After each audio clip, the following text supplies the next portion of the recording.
For most of human history, the human face was not a soft, narrow thing.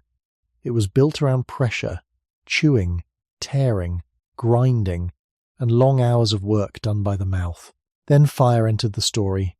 Food became softer. Calories became easier to reach. Survival became less costly. But the strange trade was written into our bones. As cooking helped the human body, something in the face quietly retreated. What did we gain? What did we lose? And why did human faces become smaller after we learned to cook? Before fire became a quiet companion beside human hands, the face carried a heavier kind of work than we often imagine. A face was not only something seen by others.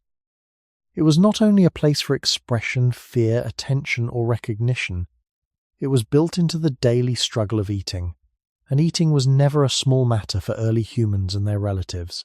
Every meal had to pass through the mouth before it could become strength. Roots, tough plants, raw flesh, sinew, seeds, hard skins, fibrous stems, and unsoftened pieces of food all asked the jaw to do what later would be partly done by heat, tools, and preparation. The ancient face was close to the ground, close to the hand, close to the raw material of the living world. It had to close around food, hold it, crush it, tear it, grind it down, and prepare it for the body inside. This does not mean every early human ate the same way, or that every face changed for one single reason. Human evolution is never that simple. But if we begin at the mouth, we begin at one of the oldest borders between the outside world and the body. Long before a cooked meal could be lifted from ashes or steam, the face was one of the first places where survival met resistance. A larger, stronger jaw was not a symbol. It was part of a system. Teeth pressed against food, muscles pulled, bones absorbed force. The skull carried the memory of repeated strain. In that older world, the work of the mouth did not happen in a few soft bites. It could be long, tiring, and ordinary. The face had to belong to a body that lived without kitchens, without pots, without metal blades, without the quiet convenience of food already made gentle. When we look at the deep human past, we should not imagine a single frozen scene. Environments changed. Avreschend, Herk, Avreschend, foods changed. Groups moved through different landscapes. Some places offered fruit, others roots, others animal remains, others seeds or plants that needed effort before they could be swallowed safely. But across this wide variety, one point remained steady enough to hold. Before food was regularly softened by cooking and processing, the mouth often had more work to do. That work mattered. A face that chews under pressure is shaped by pressure, not only across evolution but also during growth. Bone is living tissue. Muscles do not pull against nothing. Teeth are not placed in a space that has no history. The human face, especially the lower face, belongs to a relationship between inherited form and daily use. This is why the story of smaller human faces cannot begin with beauty, speech, or modern appearance. It has to begin with labor. Quiet labor. Repeated labor. The labor of turning the outside world into something the body could survive on. In a very old sense, the human face was a tool that could not be put down. A stone tool might rest beside the hand. A wooden digging stick might be left near a sleeping place, but the jaw was always carried. The teeth were always there. The muscles of chewing waited beneath the skin. The face was part of the equipment of being alive. Then, much later, when fire and food preparation began to change the texture of meals, the job of this tool slowly changed. But before that change can be understood, we have to stay with the older face for a little longer. We have to imagine not a monstrous face, and not a primitive face, but a practical face, built for a world where food did not arrive softened, sliced, warmed, or made easy. The first clue to the smaller human face may be that the older face was once doing a job we no longer fully feel. The old human face becomes easier to understand when we stop thinking of eating as something quick. In modern life, a meal can disappear almost without effort. Bread is already soft. Rice is already opened under heat. Meat is cut, cooked, tenderized, and often separated from the hardest parts. Many foods reach the mouth already changed by hands, machines, blades, fire, water, oil, and time. The jaw moves, but it is no longer carrying the whole burden alone. For earlier humans and their relatives, the distance between food and body was often longer. A bite was not simply a bite. It could be the beginning of a slow contest with texture. Tough plant fibers did not yield easily, raw tissues resisted. Hard seeds and underground storage organs could demand pressure, patience, and repeated movement. Even when tools were used, and even when food was shared or broken apart, the mouth still remained the last gate. Nothing became nourishment until the teeth had reduced it enough for swallowing and digestion. This is why the face mattered in such a practical way. The muscles along the side of the head and jaw were not decorative. They belonged to a system of force. When they contracted, they pulled the lower jaw upward and closed the teeth together. The bones of the face and skull had to receive that force again and again. The teeth had to meet food that was not designed for human comfort. In this older setting, the face was not separate from the landscape. It was shaped by the same world that shaped feet, hands, shoulders, and digestion. The ground offered what it offered. The body answered with what it had. This does not mean we can look at one fossil and tell a simple story about one meal. Fossils do not speak with that kind of certainty. A jawbone can suggest strength. A tooth can preserve wear. A skull can show proportions. But the life behind those remains was always more complex than a single explanation. Still, the broad pattern is meaningful. Species closer to earlier branches of the human family often show faces and jaws that appear more heavily built than those of recent humans. Their chewing structures belong to a world where the mouth was still deeply involved in processing food mechanically. The pressure of chewing was not an occasional difficulty. It was part of daily existence, repeated across seasons, across childhood, across adult life, and across generations. A child growing in such a world would not experience food as modern softness. The jaw would be used often and strongly. The developing face would grow within that pattern of use, while inherited biology set the deeper frame. This is one reason the story of smaller faces cannot be reduced to genes alone, or to cooking alone, or to one moment when everything changed. It is a story of workload. It is the slow movement of work away from the mouth. Before that movement, the face remained closer to its older duty. It helped transform a rough world into a swallowable world. There is something quiet but important in that thought. The human face, which today carries identity, emotion, age, and recognition, once carried a heavier share of physical survival. It helped decide whether the body could take enough energy from the day. It stood between hunger and strength. To understand why faces later became smaller, we first have to feel how large the job once was. Not in a dramatic way, not as a scene of constant struggle, but as a plain condition of being alive before food became gentle. A stronger face was not strange in that world. It was ordinary. What seems heavy to us may have been normal when the mouth still had to finish what the environment had begun. The older face also reminds us that evolution often works through ordinary pressures, not through sudden dramatic scenes. A jaw does not become powerful because one difficult meal appears in front of it. A brow, a cheek, a dental arch, and a set of chewing muscles do not belong to a single day. They belong to repeated conditions, to the kind of world a body expects to meet again and again. In the deep human past, before cooking became a regular part of life, the mouth was often asked to act as a grinder, a cutter, a press, and a patient worker. The face was not only receiving food, it was changing food. This is an important distinction. If food is already softened by heat, soaked in water, broken by tools, or cooked until its fibers loosen, the mouth receives something partly transformed. But in a world without reliable cooking, the mouth has to perform more of that transformation by itself. This is why the face before fire should not be imagined as crude or unfinished. It was fitted to a different assignment. It belonged to bodies that lived nearer to raw textures, nearer to seasonal uncertainty, and nearer to the physical resistance of plants and animals. The teeth were not simply white shapes set in bone. They were surfaces of contact, the molars crushed. The front teeth held and cut. The jaw moved in patterns that could continue for a long time. Around this movement, muscles and bones formed a working relationship. A face built for heavy chewing does not need to be beautiful or ugly in our modern sense. Those words come too late. It only needs to make sense inside its own world. The earliest members of the human line did not begin as cooks sitting beside controlled flames. They began as primates in changing landscapes, using hands, teeth, memory, and group life to get enough food from places that did not offer comfort. That beginning matters because it keeps the story grounded. The smaller modern face is not a random detail floating alone. It is connected to a much older condition, when eating was still a stronger physical task and the lower face remained deeply involved in survival. Fossil skulls and jaws do not give us a perfect window into every meal, but they do preserve the result of bodies built under different demands.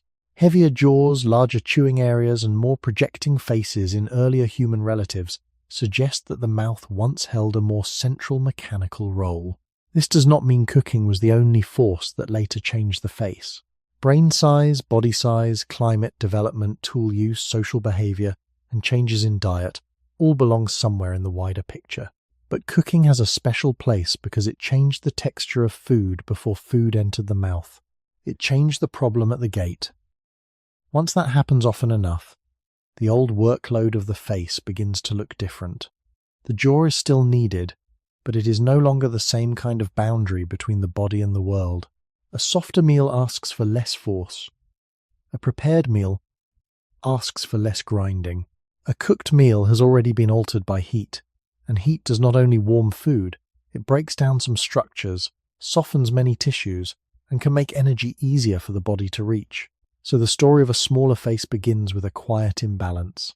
The outside world starts doing more of the work.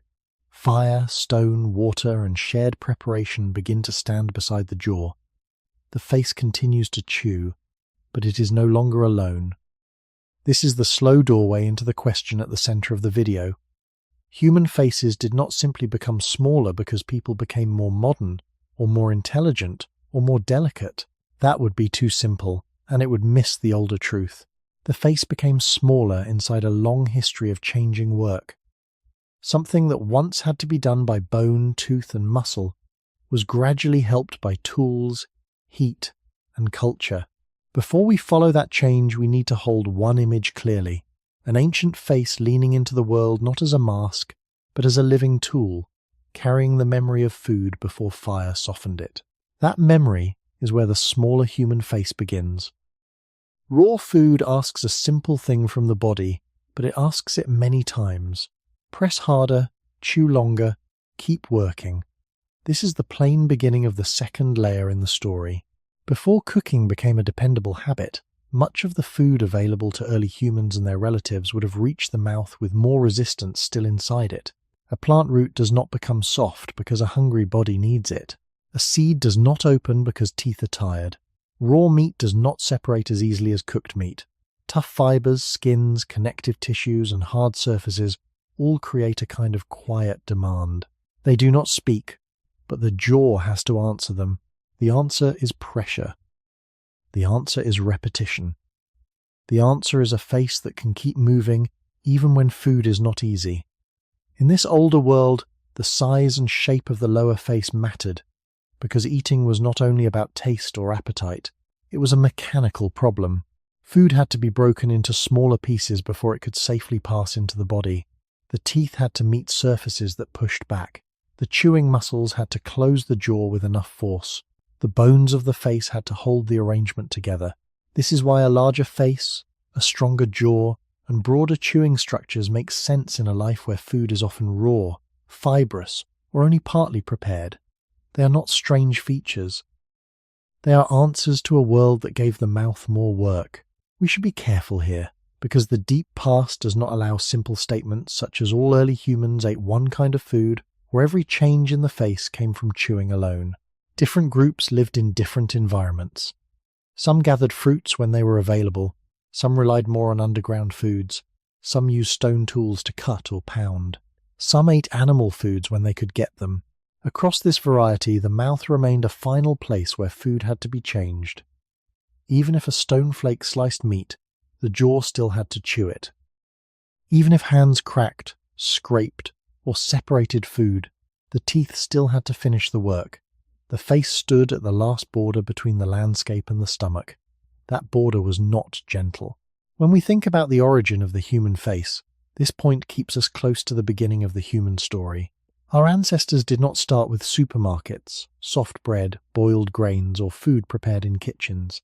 They began in landscapes where nourishment had to be found, handled, tested, shared, and physically reduced. The body did not only need intelligence, it needed surfaces that could cut, muscles that could pull, and bones that could carry force. A raw diet would have made this need more visible every day. A larger chewing system does not mean a better human being. It means a different balance of work. More work stayed inside the face. More work was paid through tooth wear, muscle effort, and time spent chewing. This matters because smaller modern faces can seem normal only because we live after the workload has changed. We are used to food that has already been softened by heat, broken by tools, or processed before it reaches us. The old pressure has been hidden from daily feeling. But in the bones of earlier human relatives, and in the logic of raw texture itself, we can still understand why the face once needed more room for chewing. A larger jaw gives more space for teeth. Strong chewing muscles need places to attach and pull.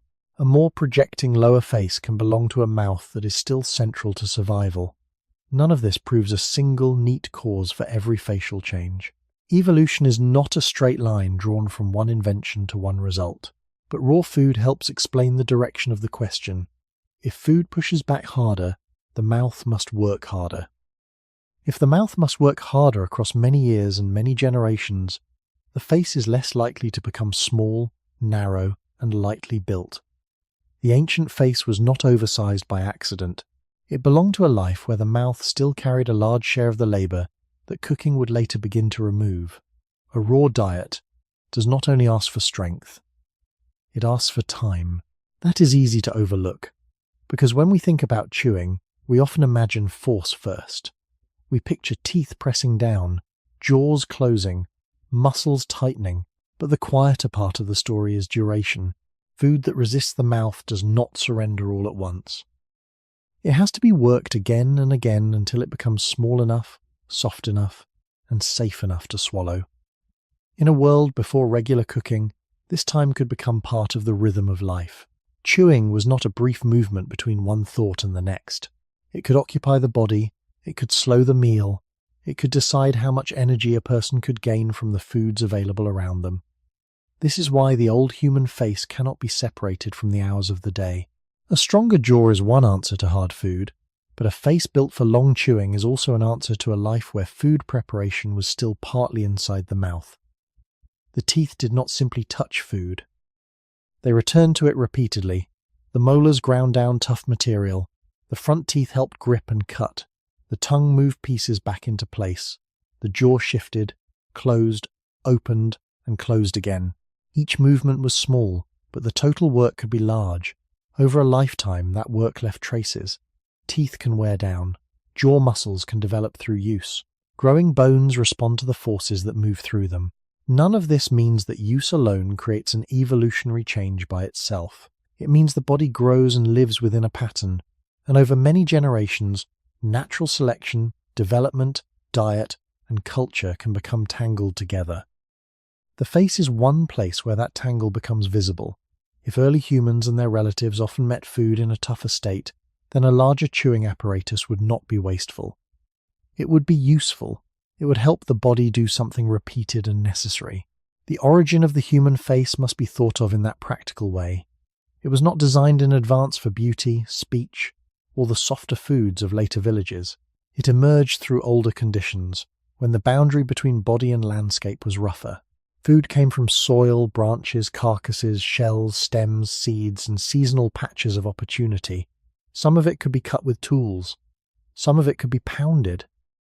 Some of it could be shared. But before reliable heat and later food technologies became part of human life, much of the final transformation still belonged to the mouth. That final transformation mattered deeply. If a food took too long to process, it could cost time and energy. If it was too tough, it could limit what the body could use. If the mouth could not break it down well enough, the food's value might remain partly locked away. A larger face, then, was not only about biting harder, it was about keeping access open to a difficult world. The face helped widen the range of what could become food. It helped a body live in places where meals were not selected for tenderness. This is one reason raw food demanded more from the face than modern eating usually does. Today, much of the hard work is finished before the first bite. Heat has loosened fibers. Grinding has reduced grains. Cutting has divided meat. Boiling has softened roots. Even when we eat something we call tough, it is often tough only within a world already shaped by preparation. The old mouth worked closer to the beginning of the process. It stood nearer to the raw state of food. That nearness helps explain why earlier faces could be more robust without being strange. They belong to a body still carrying the costs of direct contact with the environment. The face was the place where a hard seed, a stringy piece of flesh, or a fibrous plant became part of a human future.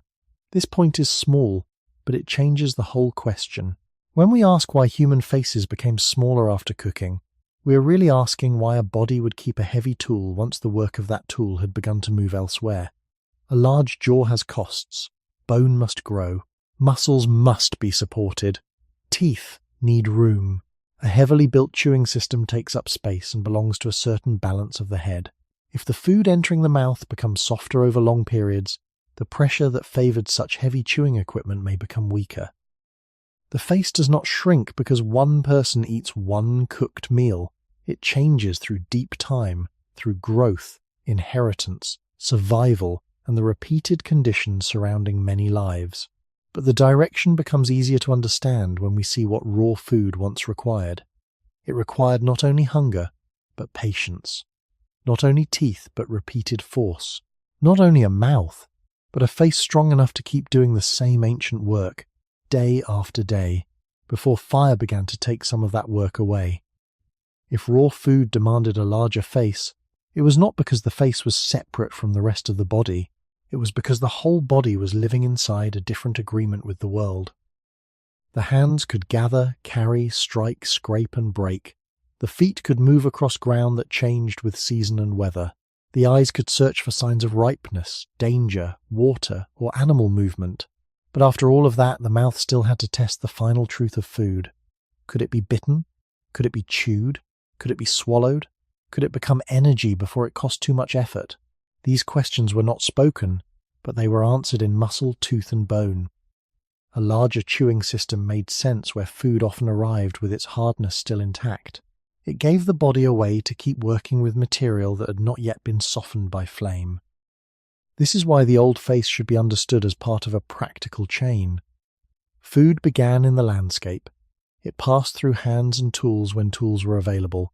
It reached the mouth, still carrying some of the outside world's resistance.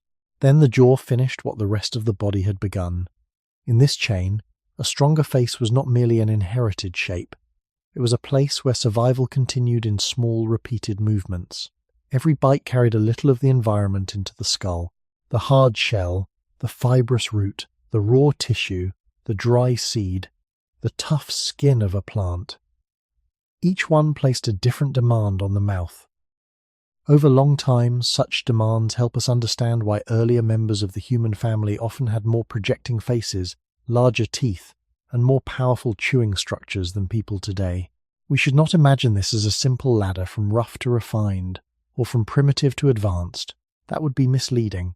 Earlier faces were not failed versions of our faces. They were successful enough for their own conditions. They belonged to bodies living before food was regularly transformed by cooking, before many later forms of preparation made eating gentler, and before culture took over so much work that bone and muscle once had to carry. The beginning of humanity was not soft. It was not arranged around comfort. It was a long negotiation with difficult materials. In that negotiation, the mouth had authority. It could open possibilities or close them. A food that a weak jaw could not manage might remain unavailable, even if it was nearby. A food that took too long to chew might return less benefit than it seemed to promise. A food that wore teeth heavily could shape the risks of aging in a world without dentistry, without metal tools, without stored medicine, and without the modern habit of separating the body from its environment. The face, then, was one of the body's answers to uncertainty. It helped early humans and their relatives deal with food that was not always easy, predictable, or tender. This point leads directly toward cooking, but it does not reach cooking yet. We have to notice the pressure first. We have to understand that a large face was not simply a large face. It was stored labor. It was chewing time turned into anatomy. It was the repeated need to break food down before fire, pots, grinding stones, ovens, and later kitchens took over so much of that work. When we compare this older condition with modern eating, the contrast becomes quiet but clear. Today, many people use their jaws only lightly compared with what a raw and tough diet would require. The food may look natural, but it often arrives through a long history of preparation. Grains are milled, meat is cooked, vegetables are boiled, steamed, sliced, or selected for tenderness. Even fruits and domesticated crops have often been shaped by generations of human preference. The modern mouth often meets food after culture has already made it easier. The older mouth met food closer to its first state. That difference changes how we see the human face. A smaller face is not just a modern appearance. It may be one visible result of a long shift in where the work of eating happened. The ancient face carried the work inside the body. Cooking and preparation slowly moved more of that work outside the body. Before we can understand the smaller face, we have to understand the larger one as a reasonable answer to raw food, long chewing, and a world where every meal still had to be earned through the mouth. Fire changed the human story in a way that is easy to misunderstand. It was not only a source of warmth in the dark, or a light against animals, or a center around which tired bodies could gather. Fire also entered the mouth before food ever touched the tongue. It changed the condition of food itself. A root held near heat could lose some of its hardness. Meat exposed to flame could become easier to tear and chew. Plant tissues could soften. Some foods that were difficult, unpleasant, or risky in a raw state could become more usable after heat had done part of the work. This is where the old job of the face begins to change. The jaw still had to move. The teeth still had to grind. The mouth still remained the gate into the body, but the gate was no longer meeting the same kind of resistance every time.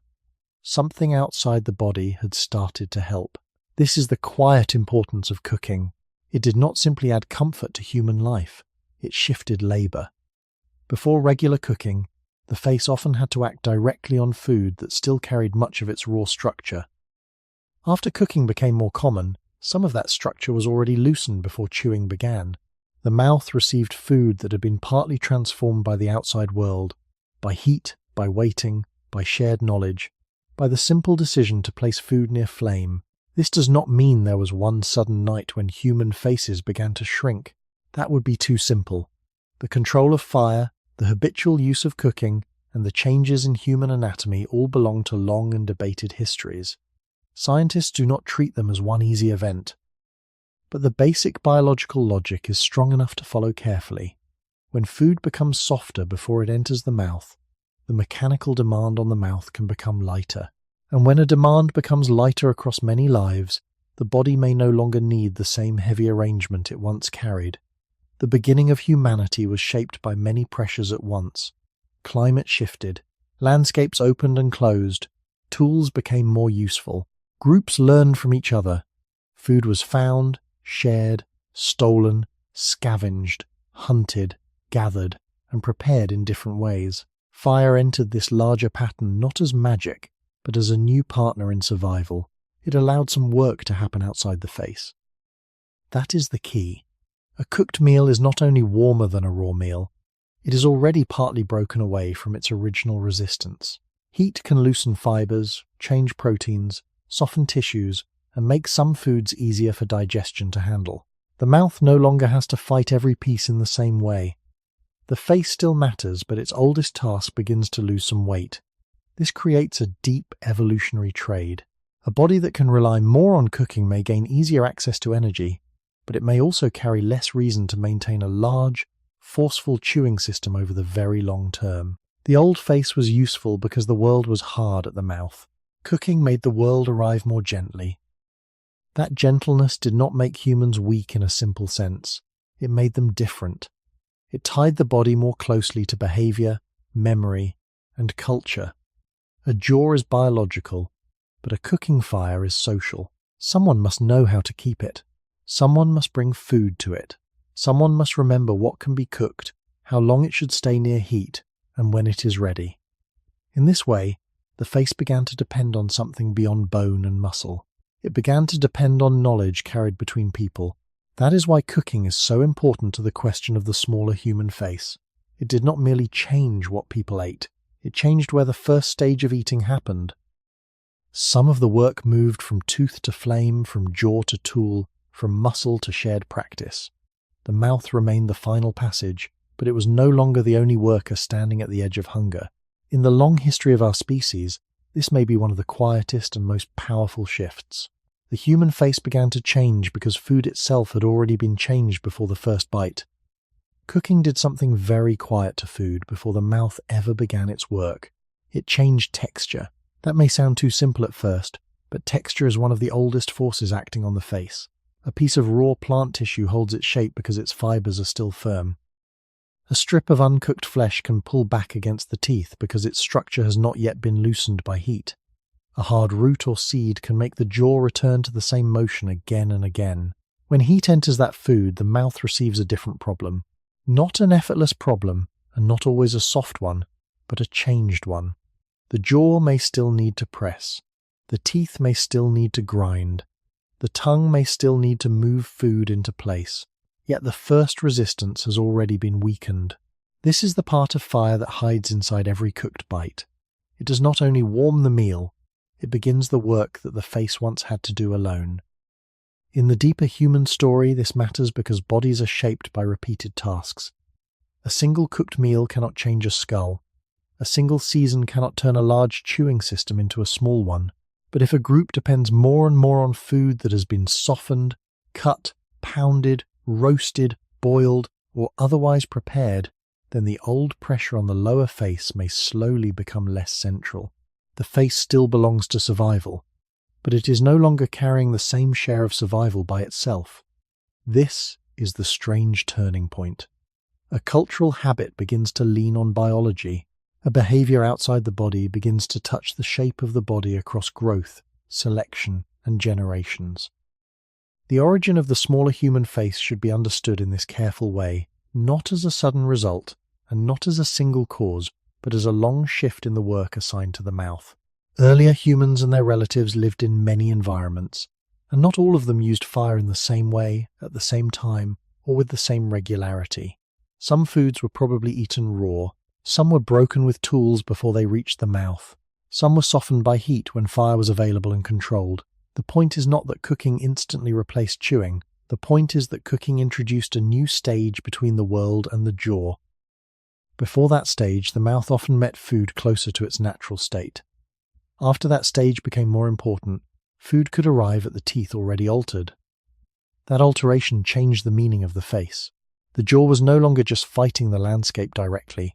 It was now working with a landscape that had passed through culture. Fire stood between the human body and the raw world. Stone tools stood there too. Shared knowledge stood there.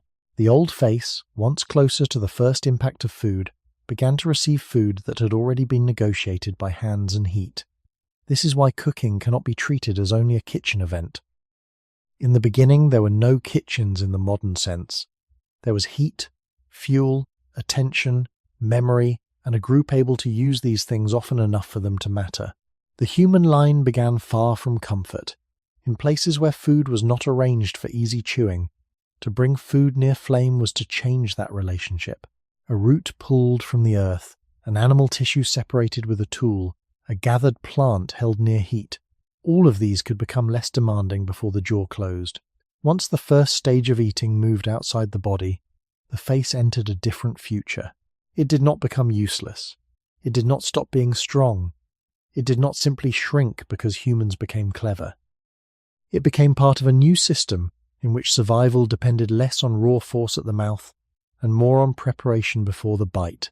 That is the cold trade hidden inside cooking. Fire gave humans access, but access always changes the body that receives it. A softer meal saved effort, but saved effort also means less need for the old equipment.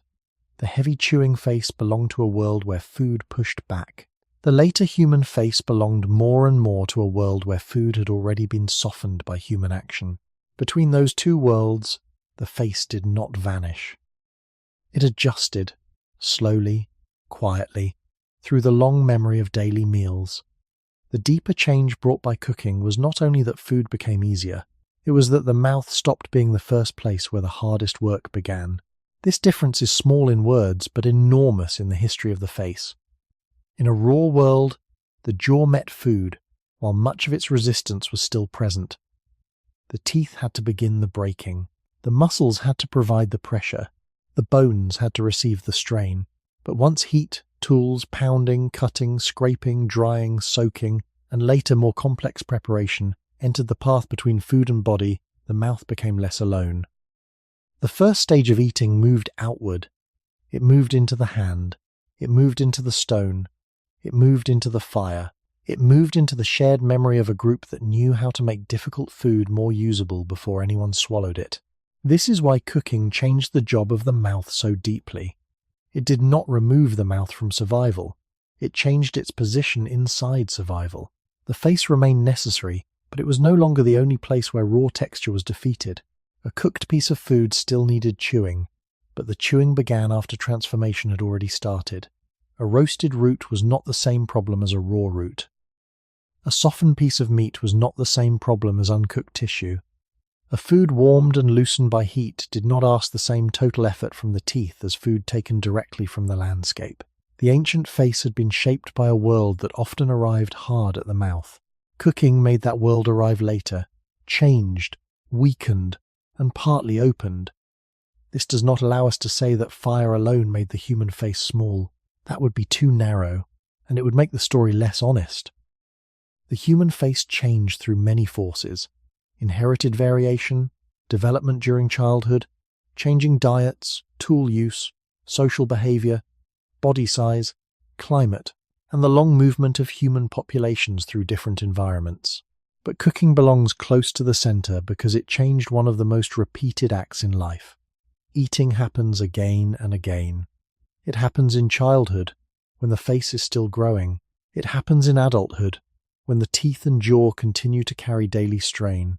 It happens across generations, where small differences in survival, energy, and growth can slowly matter. A change in food texture is not a small change when it touches so many days. The earliest human story began with bodies that had to meet the world directly. Hands reached, feet moved, eyes searched, and mouths finished the work. Fire introduced a new distance between the body and the raw world. It gave humans a way to make food less resistant before the face had to engage it. That distance may be one of the great hidden distances in our history. It is not a distance measured across land. It is a distance measured between a raw object and a swallowable meal. Once that distance widened, the old face entered a new balance. Bone and muscle did not need to stand alone at the edge of hunger. Culture began to stand there too. A group that could cook was not simply eating differently. It was building a new relationship between biology and knowledge. The face became part of that relationship. It still chewed, still spoke later in ways we should not reduce to one cause, still expressed attention and emotion, still carried identity. Yet the heavy mechanical duty of the mouth began to lose some of its ancient dominance. This is the paradox hidden inside the title. The human face may have become smaller, not because humans became less adapted, but because adaptation itself had moved. Some adaptation moved into behavior. Some moved into fire use. Some moved into food preparation. Some moved into the memory of how to make the world easier to eat. The face did not simply weaken. It was relieved of part of an old burden. But relief is not neutral. When a burden disappears slowly enough, the body that once carried it may also change. A large chewing system becomes less necessary when food regularly arrives softened. A broad, heavily loaded jaw becomes less central when heat has already loosened what the teeth once had to crush. A face built around constant heavy work can gradually give way to a face shaped by a different kind of life. The old world did not vanish in one flame, and the modern face did not appear in one generation. But the direction becomes clearer. Cooking changed the job of the mouth by moving part of eating outside the body, and once that happened, the story of the smaller human face had already begun. A strange thing happens when human beings begin to cook. The body does not only receive softer food, It receives food whose history has already been partly changed before it reaches the mouth. A raw root pulled from the ground carries the toughness of soil, season, fiber, and plant structure. A piece of animal tissue taken before heat touches it carries its own resistance, its connective strength, its pull against the teeth. But when food is placed near fire, struck with stone, cut into smaller pieces, pounded against a hard surface, soaked, scraped, roasted or boiled, the first struggle no longer begins inside the jaw. It begins outside the body. This is one of the quietest shifts in human evolution. Work that once belonged to teeth, muscles, and facial bone begins to move into the world around the body. The hand does some of it. The tool does some of it. Heat does some of it. Time does some of it. Knowledge shared between people does some of it. The mouth still matters, but it is no longer carrying the same first burden alone. To understand why this matters for the face, we have to think of cooking not as one action, but as a transfer of labour. The face had once stood at the hard border between hunger and nourishment. It had to break the world down directly. Every tough bite asked the lower face to close, press, grind, and repeat. With cooking and preparation, that border moved outward. Food was no longer only changed by chewing, it was changed before chewing began. This did not make the mouth useless. It made the mouth part of a larger system. The human body began to depend not only on its own anatomy, but on a small circle of things outside itself. Fire, stone, wood, memory, timing, and group habit. That is a deep change, because the origin of the human face belongs to a time when the body met the environment more directly. Earlier humans and their relatives did not begin life with meals separated from their hardest textures. They had to work with what the landscape gave. Some foods were fibrous, some were dry, some were tough, some were difficult to open, some became useful only after effort. The jaw was one of the body's ways of paying that effort. When preparation moved more of that payment outside the mouth, the old need for a heavily built chewing system could begin to soften as well, not in one lifetime, not in one clear moment, not because every group cooked in the same way, but through a long, uneven pattern in which food was increasingly changed before it touched the teeth. A stone that crushes a seed is doing a small part of the molar's old work. A blade that cuts meat is doing a small part of the front teeth's old work. Heat that loosens tissue is doing a small part of the jaw's old work. Water that softens a root is doing a small part of the chewing muscle's old work. Each act seems small by itself. Together, over generations, they shift the balance between body and culture. The face becomes less like the only worker at the entrance to the body, and more like the final worker in a chain that begins outside the skin. This is why cooking belongs so closely to the question of the smaller human face. It changed the first condition of eating. A cooked meal did not merely offer taste, warmth, or comfort. It arrived at the mouth already partly opened by human action. The old face had been built for direct resistance. The later face lived more and more with prepared resistance, weakened resistance, resistance that had already passed through tools and fire. In this sense, every cooked bite contains a small memory of work removed from bone. The mouth still closes. The teeth still meet. The muscles still move. But the world inside the bite has already been altered. Human evolution often looks like a story of bodies changing in nature, yet here the story becomes more unusual. The body changes because humans change the conditions around the body. They do not wait for food to become gentle, they make it gentler. They do not only adapt to the landscape, they begin to edit the landscape before swallowing it. And when the landscape enters the mouth in an edited form, the face enters a different future. The smaller human face begins to make sense as part of this larger movement, a movement in which survival is no longer carried only by flesh, tooth, and muscle, but shared with fire, tools, and remembered ways of preparing food. The transfer of work from jaw to world did not happen in one clean step. It would be easier to imagine a single discovery, a single fire, a single cooked meal, and then a direct path toward the smaller modern face. But the deeper human past rarely moves like that. It moves unevenly, through habits repeated often enough to become normal, through small advantages that are not always visible at first, through children growing inside a world already changed by the adults around them, A stone used to crack a hard object, a sharp edge used to slice tissue, a fire used to soften food, a wooden tool used to dig, a shared place where food is prepared before eating. All of these belong to the same broad movement. The mouth no longer meets the world in its first condition. The body begins to live with a buffer between hunger and the raw landscape. That buffer is culture, but not culture, in an abstract sense. It is culture as pressure removed from teeth. It is culture as less time spent grinding. It is culture as food arriving at the mouth already smaller, warmer, softer, or easier to pull apart. This matters because the human face grows and works within the conditions around it.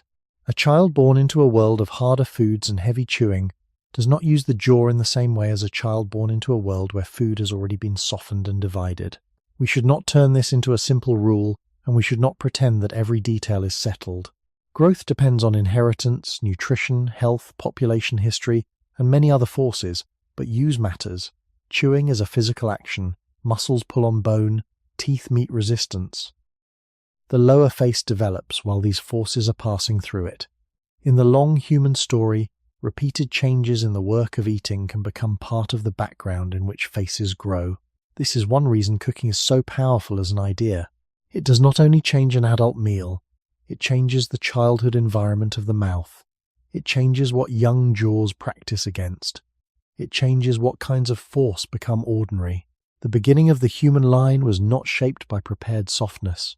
Early bodies faced foods that often had to be handled with strength, patience, and repeated effort. But once food preparation becomes a shared habit, young humans enter a different kind of daily world. They may still chew, they may still bite, they may still need strong teeth and jaws, yet the heaviest work has already begun to move outward. A cooked root is not the same teacher for the jaw as a raw, fibrous one. A cut piece of meat is not the same teacher as a large resisting strip. A pounded seed is not the same teacher as an unbroken hard seed. Each prepared food gives the face a slightly different lesson. Over long periods, this can help explain why the face becomes less dominated by chewing structures. The mouth is still alive, still useful, still central, but it is no longer trained by the same world. There is a quiet historical mystery in this, because the change is not written like an invention in stone. Fire leaves traces only under certain conditions. Food preparation is often perishable. A meal disappears. A softened root leaves little behind. A cooked piece of tissue is eaten and gone. Yet the body can preserve the consequences more faithfully than the meal itself. Teeth wear in certain ways. Jaws show proportions.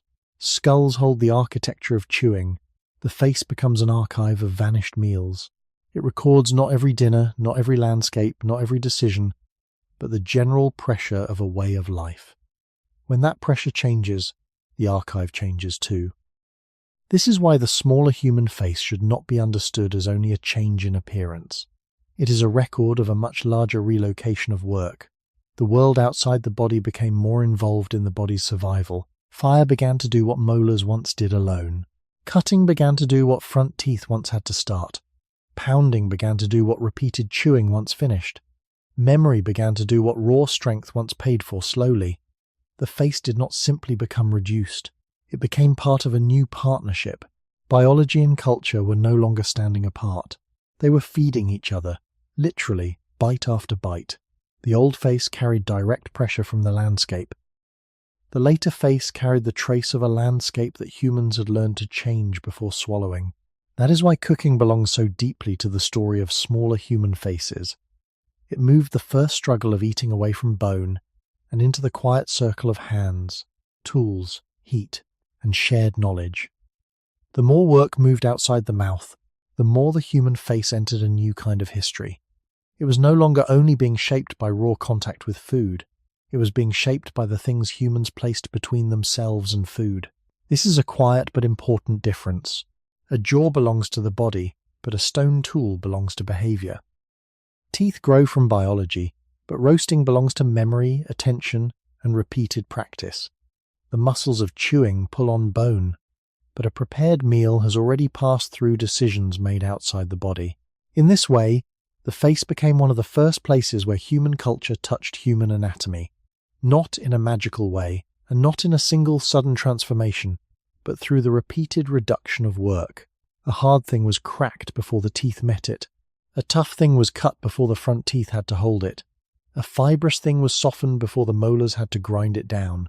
A piece of food that once demanded long chewing could arrive at the mouth already changed. The face still worked, but it was no longer the first worker.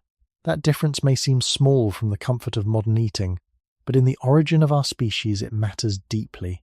Early humans did not live in a world where food was already prepared by shops, machines, agriculture, or kitchens.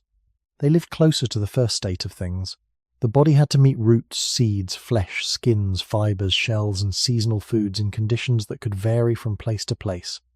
Food did not only have to be found, it had to be made usable. At first, much of that making usable still ended in the mouth. Later, more of it happened before the mouth. That is the movement at the center of this story. It is not simply that cooking made food softer. It is that cooking helped move a basic survival task from anatomy into culture. Once that happened, the face was living inside a new arrangement. The jaw was no longer the only answer to toughness. The body could answer with heat, it could answer with cutting, it could answer with pounding, it could answer with waiting, it could answer with knowledge passed from one person to another. This is why the smaller human face should not be imagined as a sign of weakness. It may be better understood as a sign that the burden had been redistributed. The old face carried direct force. The later face carried a world where force had been shared with tools and fire. A large chewing system is useful when the mouth must do much of the work by itself. But if food is repeatedly made easier before chewing begins, then the old heavy structure may become less necessary over deep time. This does not mean every person with a smaller face chewed less, or that cooking alone explains every change in human facial form. It means that cooking belongs to a larger pattern in which the human body became increasingly supported by things outside the body. That pattern is one of the most unusual features of our lineage. Other animals also use tools in limited ways. Other animals also choose foods, process foods, and learn from each other. But humans took this dependence much further. We built more of survival into shared habits. We made the environment enter the body in altered form. The face became part of that altered relationship. A meal cooked over fire was not just food. It was a small event where biology leaned on culture. The jaw closed on something that heat had already changed. The teeth met something that hands had already prepared. The stomach received something that memory had helped make possible. In that repeated event, the old work of the lower face slowly lost some of its central place. The human face did not become smaller because the mouth stopped mattering.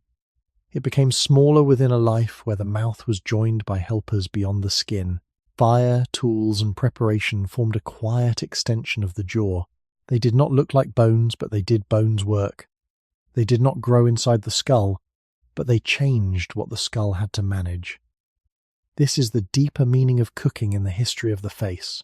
It was not only a way to eat, it was a way of moving effort out of the body, and once effort moved, the body could begin to remember that movement in its shape. A smaller human face was not born in a single moment beside a single fire. That is one of the first things we have to hold carefully. The story is tempting to make simple. Humans learned to cook, food became softer, the jaw had less work, and the face became smaller. The direction is useful, but the real history is slower and more uneven than that. Evolution does not usually move like a door opening all at once. It moves through small differences, through bodies growing in slightly different conditions, through populations living in different places, through habits that become common only after being repeated for a very long time. A cooked meal can change the experience of one day, but it cannot change the bones of a species by itself. For the face to become smaller in any broad sense, the whole pattern of eating had to change deeply enough, often enough, and across enough generations for the old, heavy chewing system to become less central. This is why the smaller human face should not be treated as a sudden mutation or a single invention written into bone. It is better understood as a direction, a long movement in which the mouth slowly lost part of its ancient workload. The beginning of that movement reaches back to the older human condition, when food still reached the teeth with more of its original resistance. In that world, A larger jaw and a stronger lower face made practical sense. They helped a body live with foods that were raw, tough, fibrous, or only partly prepared. But once heat, cutting, pounding, and other forms of preparation became more important, the mouth began to receive food after another kind of work had already happened. The pressure did not disappear. It changed its location. Some of it moved into the hand. Some of it moved into the tool. Some of it moved into fire. Some of it moved into shared knowledge. Over time, this could weaken the old reason for maintaining such a large chewing structure. Still, the process would not have been smooth. Human groups did not all live the same way. They did not eat the same foods, use fire with the same regularity, or move through the same environments. Some landscapes gave softer foods for part of the year. Others demanded more chewing. Some groups may have relied more on animal foods, others on plants, roots, seeds, or mixed diets that changed with season and opportunity. Fossils show us patterns, not perfect diaries. A skull does not tell us every meal. A jaw does not reveal every cooking habit. A tooth cannot describe the full story of a life. But these remains can show that the face changed across deep time, and that changes in diet and food processing are among the important forces we can reasonably discuss. This carefulness matters because the title asks a powerful question, but the answer must stay honest. Human faces did not become smaller only because of cooking. Cooking belongs to a wider network of changes: tool use, diet, growth, population history, body proportions, and the long relationship between biology and culture. Yet cooking is still central because it touched eating at its most basic level. It changed what the mouth had to do, not once, but repeatedly. A child growing up with softer prepared foods experiences the work of the jaw differently from a child growing up with tougher foods. An adult living on cooked and processed meals places different daily demands on teeth and chewing muscles than one living closer to raw textures. Across generations, these differences may contribute to a face that is less dominated by heavy chewing. The face becomes smaller not as a clean replacement of one form by another, but as the visible edge of a changed way of life. It is like a shoreline slowly redrawn by tides. No single wave explains the new shape, but the direction of the water matters. Cooking was one of those tides. It pressed gently, repeatedly, and quietly on the relationship between food and bone. It did not command the face to change. It changed the conditions under which the face grew, worked, and remained useful. That is the more honest mystery. Not a sudden shrinking face, but a long release from an older burden, written gradually into the bones around the mouth. A slow direction in evolution can be difficult to see because it does not leave behind one dramatic border. There is no clean line where the heavy old face ends and the smaller modern face begins. Instead, there are many bodies, many childhoods, many diets, many landscapes, and many ways of preparing food, all moving through time together. This is why the smaller human face should be imagined as a gradual drift rather than a sudden event. A population may live for generations with slightly softer foods, more cutting, more pounding, more cooking, or more shared preparation. Children in that population may grow with different chewing demands than children in another place. Adults may spend less time grinding tough material with their teeth. Teeth may face different kinds of wear. Jaws may no longer need to carry the same daily force. None of these changes must be extreme on its own. But evolution often works through small differences that become important only because they are repeated. The deep human past was not a straight road. Some groups may have depended heavily on cooked foods when fire was available and reliable. Others may have mixed raw and cooked foods in different ways. Some may have lived in places where tough plant foods mattered more. Others may have gained more from animal foods, seasonal fruits, or gathered resources that changed throughout the year. Human faces did not become smaller because every person everywhere suddenly ate the same kind of soft meal. They changed inside a broad, uneven shift in the human relationship with food. The older face had belonged to a body that met much of the world directly through the mouth. The later face belonged more and more to a body supported by things outside the mouth. This is a careful but important difference. It keeps us from turning cooking into a magical explanation, while still showing why cooking matters so much. Fire did not act alone, but it changed the texture of life. It made some foods easier to chew. It helped make energy more available from certain foods. It reduced some of the mechanical work once paid by teeth and jaw muscles. Alongside tools and other forms of preparation, cooking helped move human eating away from raw resistance and toward prepared food. The face did not need to announce this change. It carried it slowly. A slightly lighter chewing system could still work well if food was regularly made easier before the first bite. A jaw did not have to remain as large if the old workload was no longer as constant. A face could become less projecting, less dominated by chewing, and still belong to a successful human body. In fact, that is one of the quiet lessons of this story. Evolution does not preserve strength simply because strength is impressive. It preserves what remains useful under real conditions. If conditions change, the value of a trait can change too. A large jaw is not always better. A smaller jaw is not always worse. Each form belongs to a way of life, a kind of food, a pattern of growth, and a history of daily use. The beginning of humanity was marked by bodies solving hard problems with bone, muscle, teeth, hands, and attention. Later, more of those problems were solved by behavior, before the body had to pay the full cost. This is why the smaller face should not be described as a loss alone. It is also a record of support. The face became smaller in a lineage that had learned to lean on fire, tools, and shared knowledge. Yet support always leaves a trace. When the outside world begins to do more work for the body can slowly stop carrying some of its older equipment in the same heavy form. The face, then, became a quiet map of a changed life. It did not shrink because one invention commanded it to shrink. It moved in that direction because the daily meaning of eating had changed. And that change was not written in one meal, but in countless softened bites, in childhood jaws growing under different demands, and in generations living a little farther from the raw force that once pressed against the mouth. To see the smaller human face clearly, we have to let go of the idea that evolution is a quick answer to a single invention. Cooking mattered, but it mattered inside a wider stream.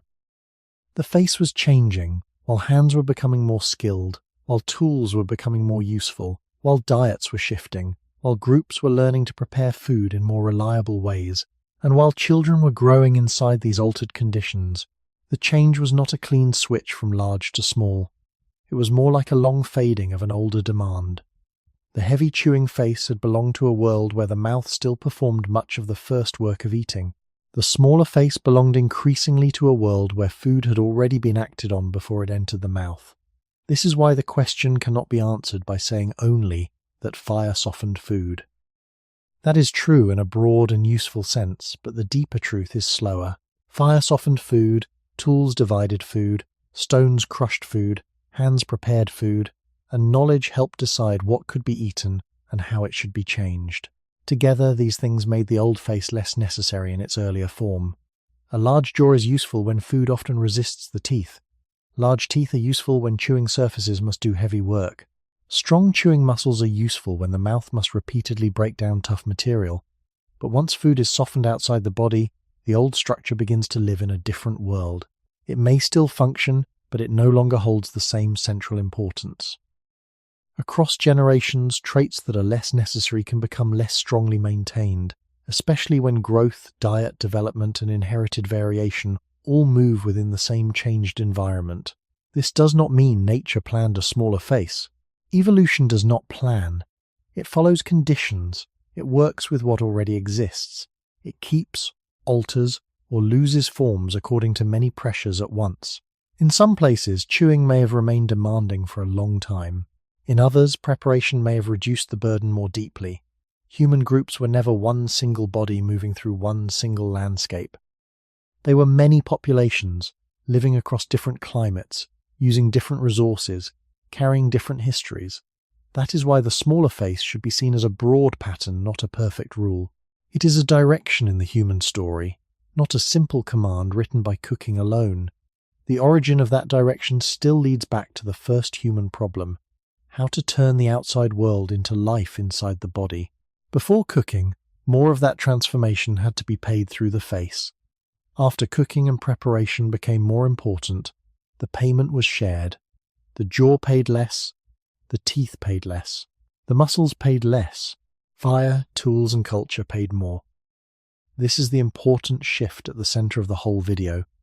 The face became smaller because the work around the face became larger. Human beings built an outer body made of technique.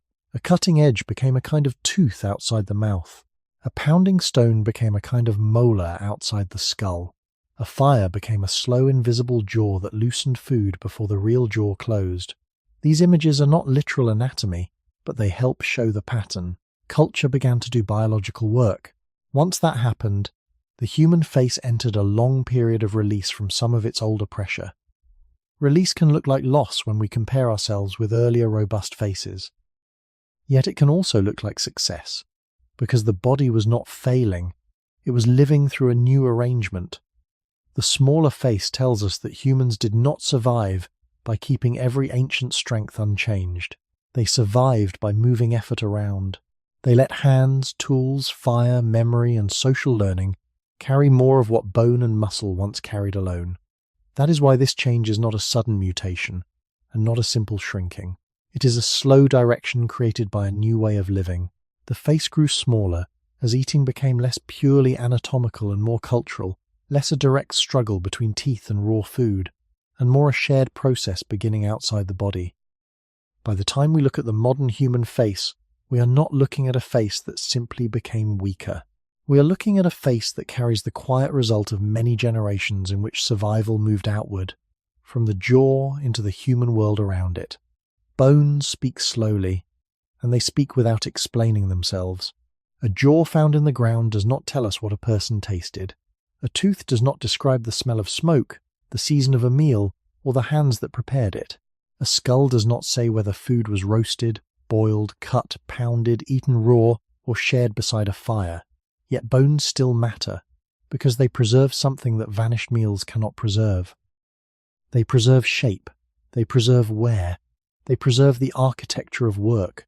When we ask why human faces became smaller after cooking and food preparation became more important, the evidence cannot come from imagination alone. It has to return to the hard remains of the body: teeth, jaws, cheekbones, the lower face, the places where muscles once pulled, and the proportions of skulls that belong to people and human relatives living under different conditions. This kind of evidence must be handled carefully. A fossil is not a complete life. It is a trace. It can support a pattern, but it cannot carry every answer by itself. Still, the pattern is meaningful. Earlier human relatives often show heavier chewing structures than recent humans. Their jaws could be larger, their teeth more robust, their faces more projecting, and their skulls more strongly shaped around the work of biting and grinding. These features do not prove that every one of them ate the same diet, and they do not prove that cooking alone changed the face. But they do show that the lower face once held a larger mechanical role in survival. The mouth was not just an opening, it was a working zone, and the bones around it were arranged to support force. This is where the story of the smaller face becomes more grounded. It is no longer only an idea about softness. It is written into the comparison between forms. A face built for heavy chewing leaves a different impression than a face where chewing structures have become lighter. A tooth with heavy wear reminds us that food once met enamel with more resistance, more grit, more fiber, or more repeated contact. A jaw with broad space for large teeth reminds us that the mouth once needed more room for the machinery of eating. The origin of the human face lies in that older relationship between food and force. Before cooking became a regular part of human life, and before later techniques made food easier still, the body had fewer helpers outside itself. Teeth took more of the impact. Muscles did more of the closing. Bone carried more of the strain. The archaeological record does not give us a single simple answer, but it gives us the right kind of caution. It tells us not to invent a clean story where one spark changes. It also tells us not to ignore the physical evidence that faces and jaws really did change through time. The smaller modern face is not just a matter of appearance. It is part of a long anatomical shift that fits with a broader change in diet, technology, and food processing. The evidence in bones is quiet because it does not shout one cause. It allows several forces to stand together. Cooking softened food. Tools cut food. Pounding reduced food. Later, agriculture and more intensive processing changed food again. Childhood growth responded to daily use and nutrition. Populations moved, mixed, and lived under different pressures. But through all of this, the teeth and jaws remained central witnesses. They are the parts of the body that had to meet food directly, even after tools and fire had begun to help. When their workload changed, their form could change as well. This is why a skull is not only a skull in this story. It is a map of old labor. The angle of the face, the size of the jaw, the room for teeth, the traces of chewing, all point back toward the same central question. How much work did the mouth have to do before food became part of the body? The more that work moved outward into fire, tools, and shared preparation, the more the old heavy face could slowly lose its necessity. The bones do not give us a dramatic secret. They give us something more useful. A patient record of pressure reduced, work relocated, and a human face gradually becoming smaller as the daily burden of chewing changed. Teeth are some of the most honest witnesses in the human body. They do not remember stories, but they remember contact. Every time food passes between them, something small happens. Enamel meets grit, fiber, flesh, shell, seed, root, or softened cooked material. The marks may be tiny, but over years they can become a record of repeated life. A tooth worn down by heavy chewing tells us that the mouth was not living gently. A tooth shaped by different kinds of wear can suggest different kinds of food, different preparation habits, or different materials entering the mouth along with food. It cannot give a perfect diary, and it should never be treated like one, but it can show that eating once placed stronger demands on the face than many modern meals do. This is why teeth belong close to the center of the story. The smaller human face did not appear in empty space. It appeared alongside changes in what teeth had to do. If large molars and strong jaws once helped earlier human relatives handle resistant foods, then changes in food texture would eventually matter to the whole chewing system. A tooth is small compared with a skull, but it sits at the front line between the body and the outside world. Before food becomes blood, warmth, movement, or thought, it must pass through the mouth. The tooth is one of the first hard surfaces that tests whether the outside world can be turned into life. In the deeper origin of humanity, that test was more demanding. Food often carried soil, grit, hard skins, tough plant fibers, or raw tissues. It did not arrive in the mouth as a soft modern meal. The teeth had to work repeatedly, and the jaw had to hold them in the right position while muscles closed with force. Around that work, the lower face had reason to be larger and stronger. The jaw is not only a container for teeth, it is the frame that lets teeth do their work. If teeth are large, the jaw must give them room. If chewing is forceful, the bones around the mouth must carry that force. If muscles close the jaw again and again against resistant food, the skull must provide places where those muscles can attach and pull. This is why teeth, jaws, and facial bones cannot be understood separately. They form a working system. When food is hard, the system carries one kind of meaning. When food becomes softer through cooking and preparation, the same system begins to live under different demands. The archaeological record shows us this through comparison, not through a single dramatic object. We can compare robust jaws with lighter jaws, larger chewing surfaces with smaller ones, projecting faces with flatter ones, and heavy wear with patterns that suggest a different relationship to food. The evidence does not say that one cooking fire changed everything. It says that the mouth has a history, and that the history of the mouth is tied to the history of food. This matters because cooking leaves only fragile traces. Ash may disappear. Hearths may be disturbed. Softened meals vanish completely after being eaten, but teeth and jaws can remain long after the meal is gone. They are like the last surviving shadow of vanished textures. A root softened by heat leaves no full memory of itself, but a population living for generations with softer food may leave faces with less heavy chewing architecture. A piece of meat cut before eating disappears, but the repeated habit of cutting food can reduce the kind of work the front teeth once had to perform. A seed crushed by stone before chewing may not survive as evidence, but the mouth that no longer has to crush every seed alone can become part of a different anatomical pattern. The beginning of the human story was written in direct contact between body and landscape. Later, tools and fire stood between them. Teeth show the importance of that shift because they are where contact became physical. They remind us that eating is not only nutrition, it is pressure, friction, time, and force. When those forces changed, the face did not need to remain the same kind of machine. The smaller human face, then, is not simply a softer appearance. It is connected to a quieter record in the teeth. Less need for huge chewing surfaces, less need for the same heavy jaw structure, and less direct conflict between raw food and bone. We should speak carefully, because no tooth can tell the whole story alone. But together, teeth and jaws allow us to see a direction. The mouth once stood closer to the raw world. Cooking and preparation slowly moved that rawness away. The bones around the mouth carried the memory of that movement, not as a myth, but as a patient trace of work that had begun to leave the face. A skull can look still, almost silent, but it is not empty of movement. It holds the shape left behind by forces that once passed through it every day. The lower jaw rose and fell. The teeth met. The chewing muscles tightened. The cheekbones and the sides of the skull received pressure. The whole face took part in the act of turning food into something the body could use. When we study the long change from heavier ancient faces to smaller modern ones, this is what the skull helps us see. It does not show a single meal. It shows the architecture needed for many meals. A heavily built chewing system is not just a large jaw with large teeth. It is a whole arrangement of bone, muscle, space, and repeated force. Earlier human relatives often had faces that projected more, jaws that were more robust, and teeth that carried a greater share of mechanical work. These features belong to a way of life in which food was not always softened before it reached the mouth. They remind us that before cooking and preparation became so important, the face was closer to the first resistance of the world.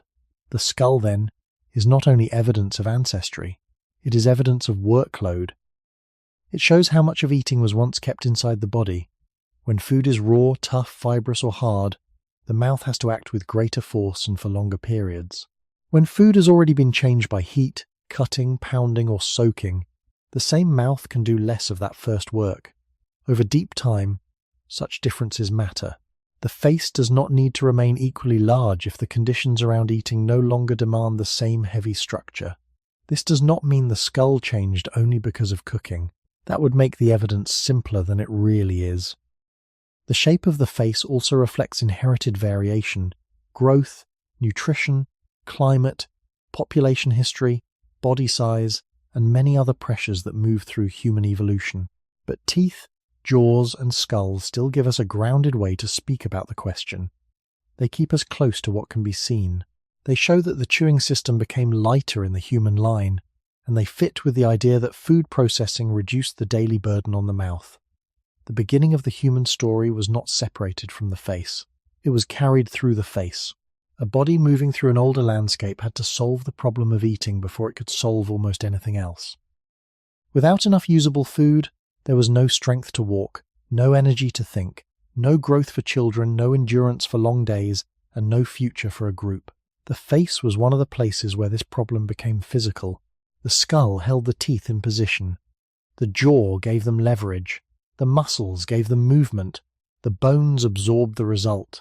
When we look at fossil remains, we are not seeing the food itself, because the food is gone. We are seeing the body that had to deal with that food. That is why the evidence feels so quiet and so strong at the same time. It does not need to invent a dramatic scene. It simply shows that earlier faces were built for more chewing, and later faces were less dominated by that same demand. Cooking helps explain why this direction makes sense. Once humans began to make food softer before chewing, the skull entered a different relationship with the meal. A jaw that once had to crush more directly could now work after heat had loosened some tissues. Teeth that once had to begin more of the breaking could now meet food already divided by tools. The face still worked, but it worked later in the process. More of the work had happened outside the skull. This is the deep clue hidden in bones. The human face did not become smaller simply because time passed. It became smaller within a changing system of eating. The skull preserves that system after the fire is gone, after the tools are scattered, after the meal has vanished, and after the people themselves have become part of the earth. In the curve of a jaw, in the space for teeth, in the projection of the lower face, we can see the long movement of effort away from bone and into culture. The evidence does not answer every question, and it should not be forced to, but it gives us a patient direction. The mouth once carried more of the raw world. Cooking and preparation slowly carried more of it instead. And the face, shaped by that shifting burden, became a quieter, smaller record of how human survival moved outward from the skull into fire, tools, and shared memory. The story does not end with fire touching food. Cooking was only one part of a wider human habit, the habit of changing food before the mouth had to face it. Once that habit began, the human diet moved slowly away from raw resistance and toward prepared texture. A piece of food could be cut before biting. It could be struck until it cracked. It could be pounded until its fibers loosened. It could be dried, soaked, roasted, boiled, or mixed with other foods in ways that made chewing easier. These actions may look ordinary, but they belong to the same deep pattern. They all reduce the amount of work the face must do. They all place something between the jaw and the first hardness of the world. In the older condition, the mouth often met food while it still held much of its original strength. In the later condition, food increasingly arrived at the mouth after human action had already begun to open it. That is why a smaller face cannot be explained only by the word cooking. It belongs to a broader movement toward processed food, if we use that word in its most basic and ancient sense. Processed does not have to mean modern factories, packages, refined sugar, or industrial meals. Long before any of that existed, humans were processing food with stone, fire, water, hands, and time. A root softened by heat is processed. A seed cracked with a tool is processed. Meat sliced with a sharp edge is processed. A plant pounded before eating is processed. The meaning is simple. The food has been changed before the teeth meet it. The beginning of humanity was not a beginning of soft meals. It was a beginning in which the body stood close to raw materials. Early humans and their relatives lived with landscapes that did not prepare food for them. The mouth had to complete much of the work. But when food processing became more common, the first stage of eating moved outward. The human face no longer had to be the only place where toughness was defeated. This matters because the face is not just a shape, it is a working structure. A jaw that repeatedly bites hard foods is living under a different pressure than a jaw that receives food already softened or broken. Teeth that crush unprepared material are doing a different job than teeth that finish what a stone, flame, or blade has already begun. The more food is prepared outside the mouth, the more the lower face is relieved of its older mechanical duty. Over long periods, this relief can help explain why the face became less dominated by chewing. Not because the mouth stopped being useful, and not because humans suddenly became fragile, but because food itself had been moved into a different condition before eating began. There is a quiet difference between eating a hard seed and eating that same seed after it has been cracked. There is a quiet difference between tearing raw tissue with the teeth and chewing tissue already softened by heat. There is a quiet difference between grinding a tough plant entirely in the mouth and swallowing it after pounding or cooking has changed its structure. Each difference is small, but the human face did not change because of one difference. It changed inside the repetition of many small differences. Day after day, generation after generation, food came to the mouth with less of its first resistance. The old face had been shaped around direct labor. The later face grew inside a world where culture had begun doing part of that labor first. We should not turn this into a simple story where processed food alone made the face smaller. Many forces moved together. Population history, growth, inherited variation, climate, body size, and changing social life all belong to the wider picture. But the direction of food preparation remains central because it touches the mouth so directly. The human face became smaller in a lineage that kept finding ways to make food less demanding before the first bite. The more the meal was changed outside the body, the less the body needed to keep the same heavy chewing equipment. This is one of the most important shifts in the whole story. The smaller human face is not merely the result of cooked food. It is the result of a long human tendency to move effort outward. Fire softened, Stones cracked, hands divided, water loosened, time changed texture, knowledge guided the process. The face still received the meal, but the meal had already passed through a human world. In that sense, the modern face carries the trace of countless ancient preparations, not as a visible memory of one hearth or one tool, but as a quiet reduction in the old work of chewing. Food processing became powerful because it changed not only one meal, but the ordinary expectation of the mouth. A jaw that meets difficult food once in a while is different from a jaw that meets difficult food every day. A tooth that crushes a hard object sometimes is different from a tooth that must do that work across most of a life. The face grows and works inside repetition. This is why the slow rise of prepared food matters so much. When food is often cut, pounded, softened, heated, soaked or broken before eating, the mouth begins to live in a world where resistance has already been reduced. The first pressure has moved elsewhere.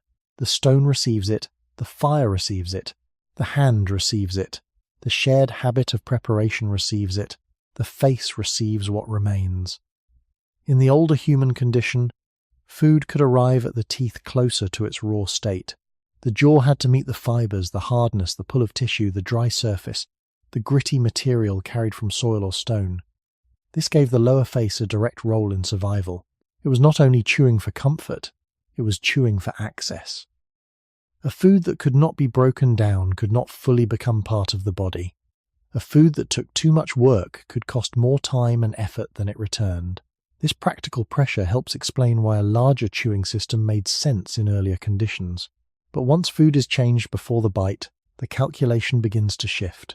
A cracked seed is still food, but it no longer asks the molars to do the first breaking. A sliced piece of meat is still food, but the front teeth do not have to begin with the same large resisting surface. A cooked plant is still food, but heat has already loosened some of the structure that chewing would otherwise have to overcome. These are small changes in the moment, yet they touch the mouth again and again. The beginning of the human story is important here, because it reminds us that the body did not evolve inside a prepared world. The earliest members of our line did not begin with gentle meals. They began as living bodies in landscapes where nourishment had to be taken from resistant materials. Hands and tools gradually helped, but the mouth remained one of the final workers. Prepared food changed the order of that work. It made eating less purely anatomical and more social, less dependent on jaw force alone, and more dependent on shared behavior before the meal. A group that knew how to pound, cut, soften, or heat food was not only changing its diet, it was changing the daily job of the face. Over many generations, that kind of change can matter because evolution does not only respond to dramatic danger, it also responds to quiet savings, less effort spent chewing, less need for huge chewing surfaces, less pressure to maintain the same heavy lower face, less childhood growth shaped by hard, constant resistance. These possibilities do not prove a single cause, and they should not be spoken as if every detail is settled. Human faces were shaped by many forces at once. But food processing remains central because it touches the exact place where the change is visible: the jaws, the teeth, and the lower face. There is also a deeper human pattern hidden inside this. Humans did not simply adapt by making the body stronger in every direction. Often, they adapted by moving work outside the body. A tool can become an outer tooth. A stone can become an outer molar. A fire can become an outer stomach, beginning chemical and physical changes before digestion starts. This is not literal, but it shows the direction clearly. The human world began to do some of the work the human face once carried. The smaller face is one trace of that transfer.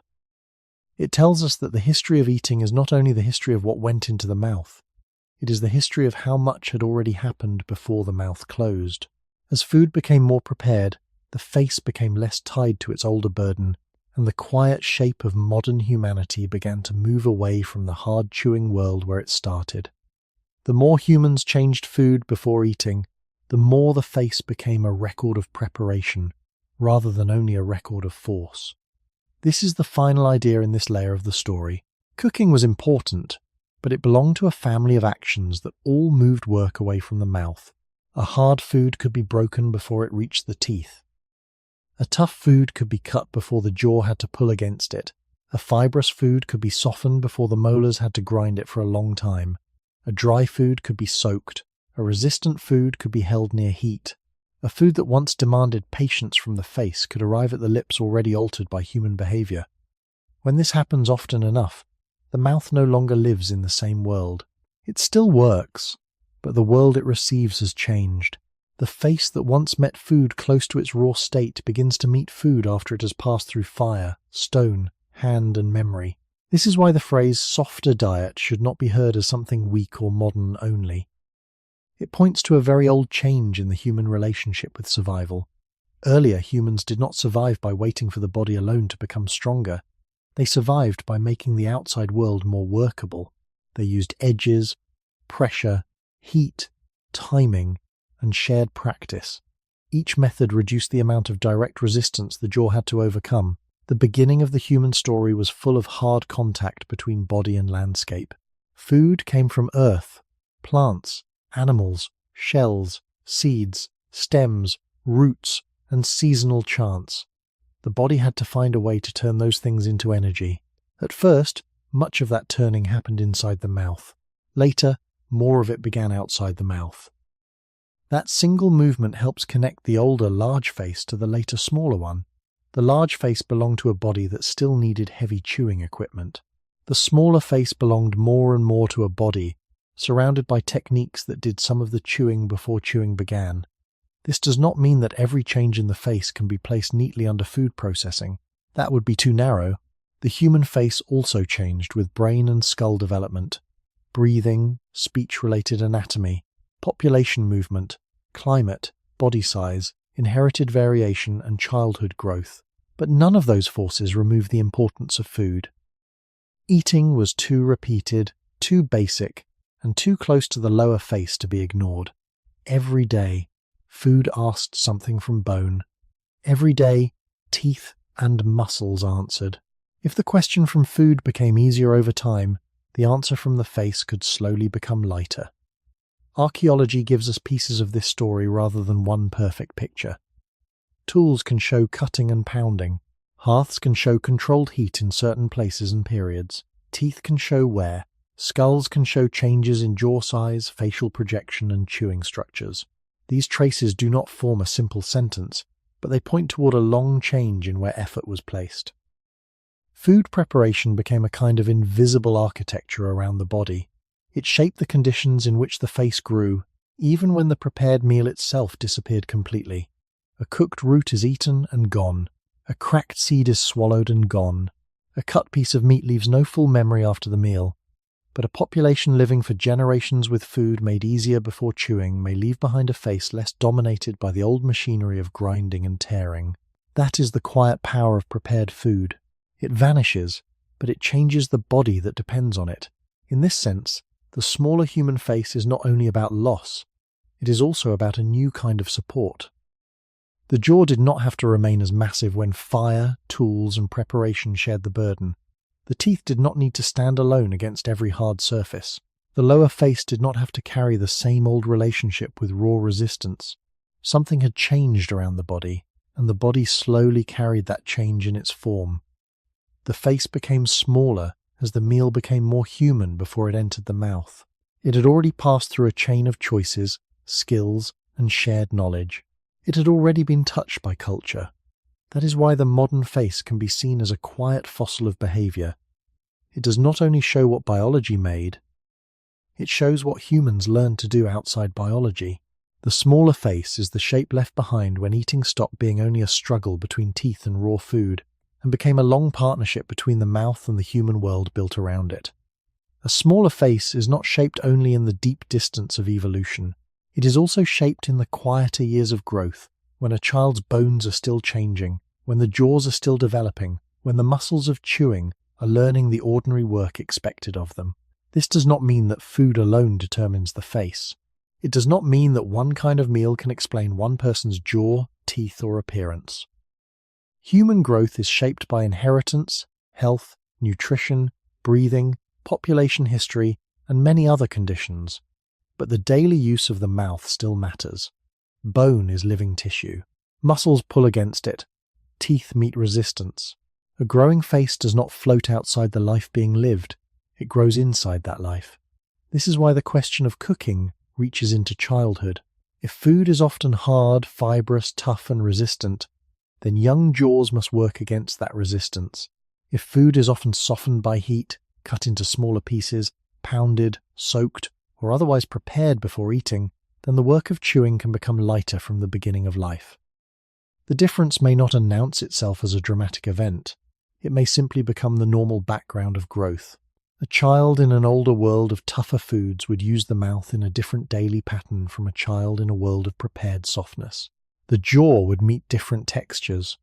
The teeth would press against different kinds of resistance.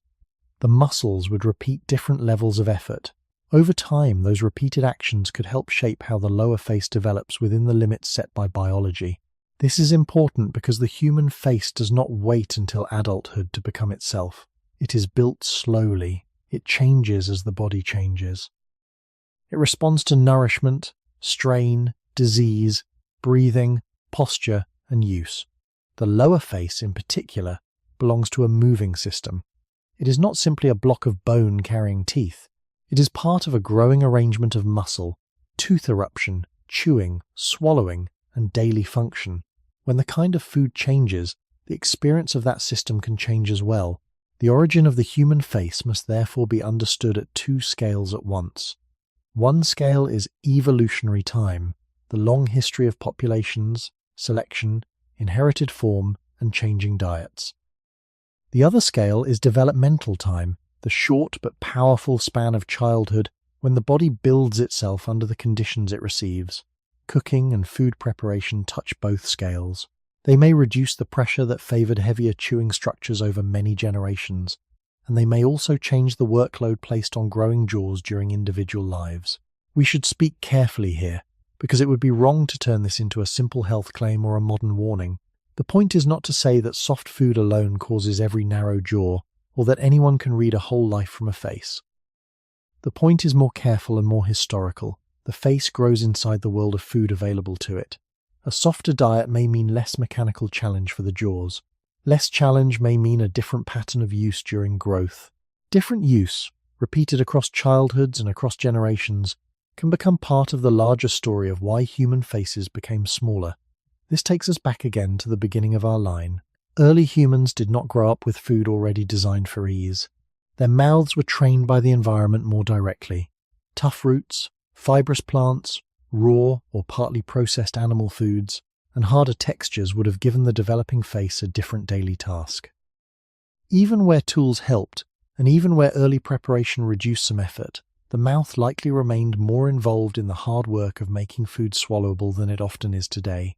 Later, as cooking and processing became more important, the childhood mouth entered a gentler world. Food could arrive warmer, softer, smaller, more broken, and easier to manage. The jaw still worked, but it worked against a different kind of resistance. This is one of the hidden ways culture can enter the body. A child does not need to understand fire for fire to change the food placed before them. A child does not need to know the history of tools for a cut piece of food to ask less from the front teeth. A child does not need to think about evolution for the muscles of chewing to experience a softer meal. Culture surrounds the growing body before the body can explain it. In that sense, the smaller human face is not only a record of ancient adults cooking food, it is also a record of many generations of children growing up in worlds where food had already been changed by others. The meal enters the mouth as biology, but it has passed through care, habit, and knowledge first.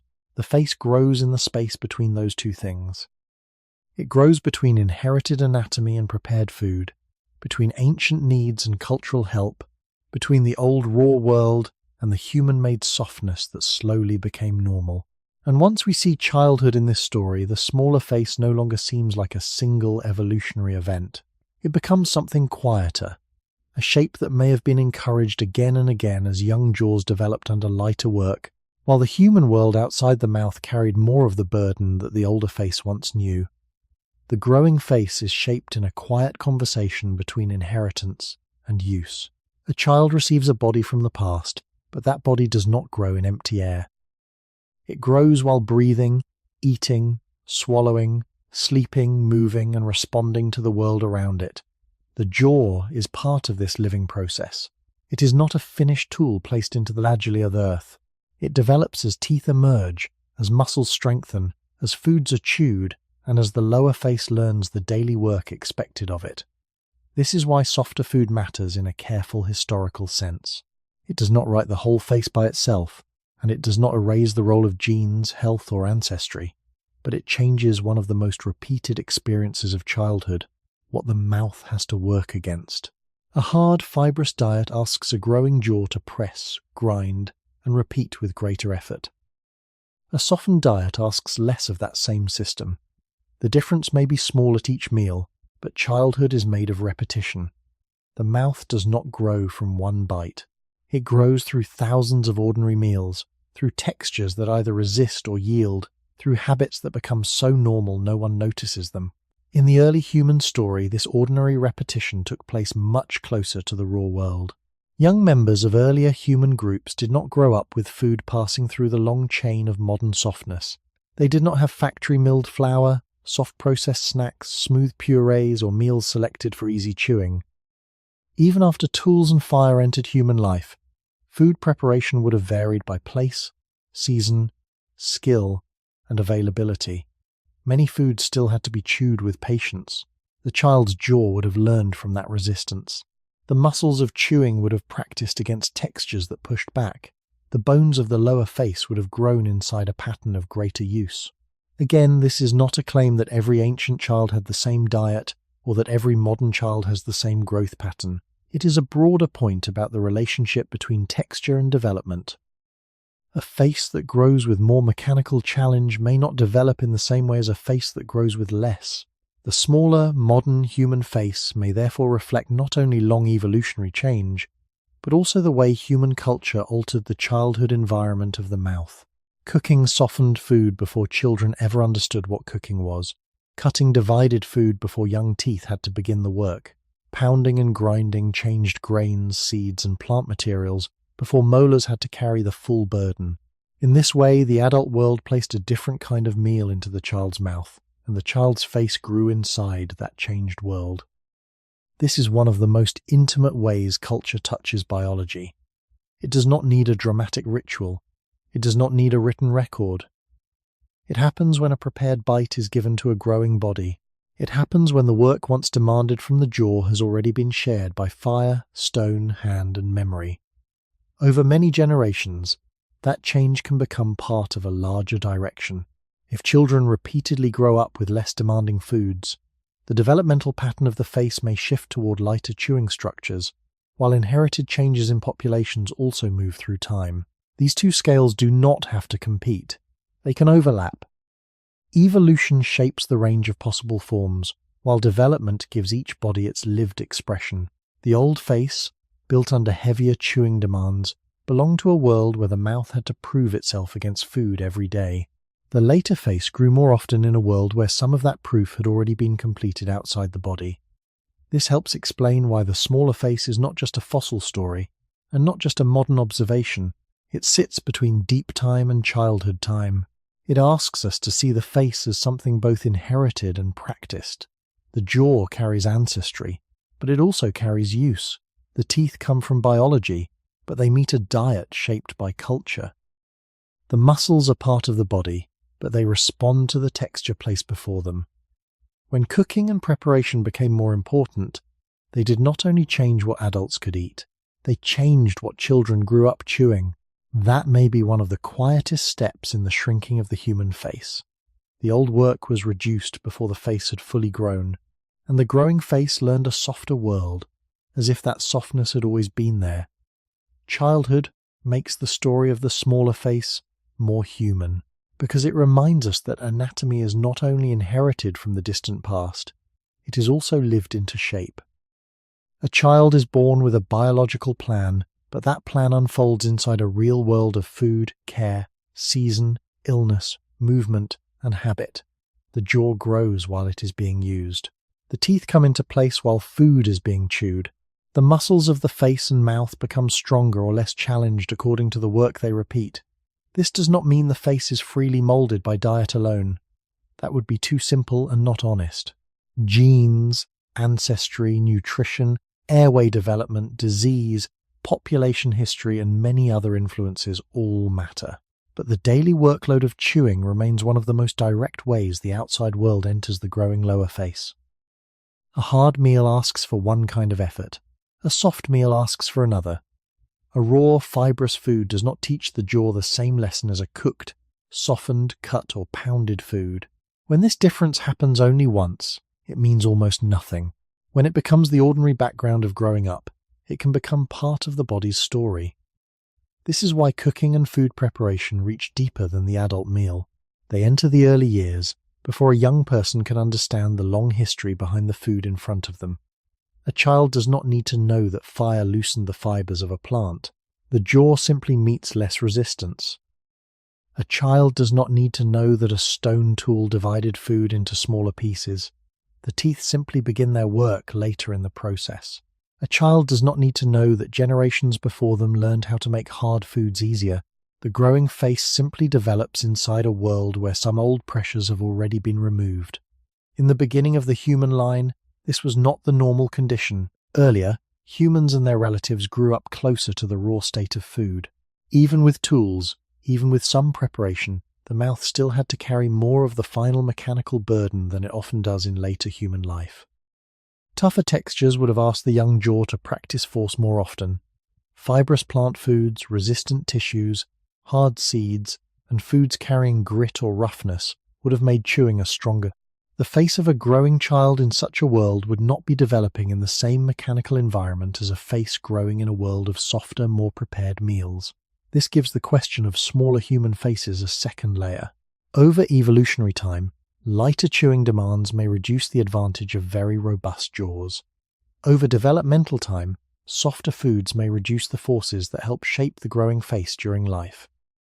These two layers are not the same, but they can point in the same direction. One belongs to populations across deep time, the other belongs to children across ordinary days. Together, they help explain why the face could become smaller not through one sudden cause, but through a long and repeated easing of work. The old face had been a worker facing the raw world directly.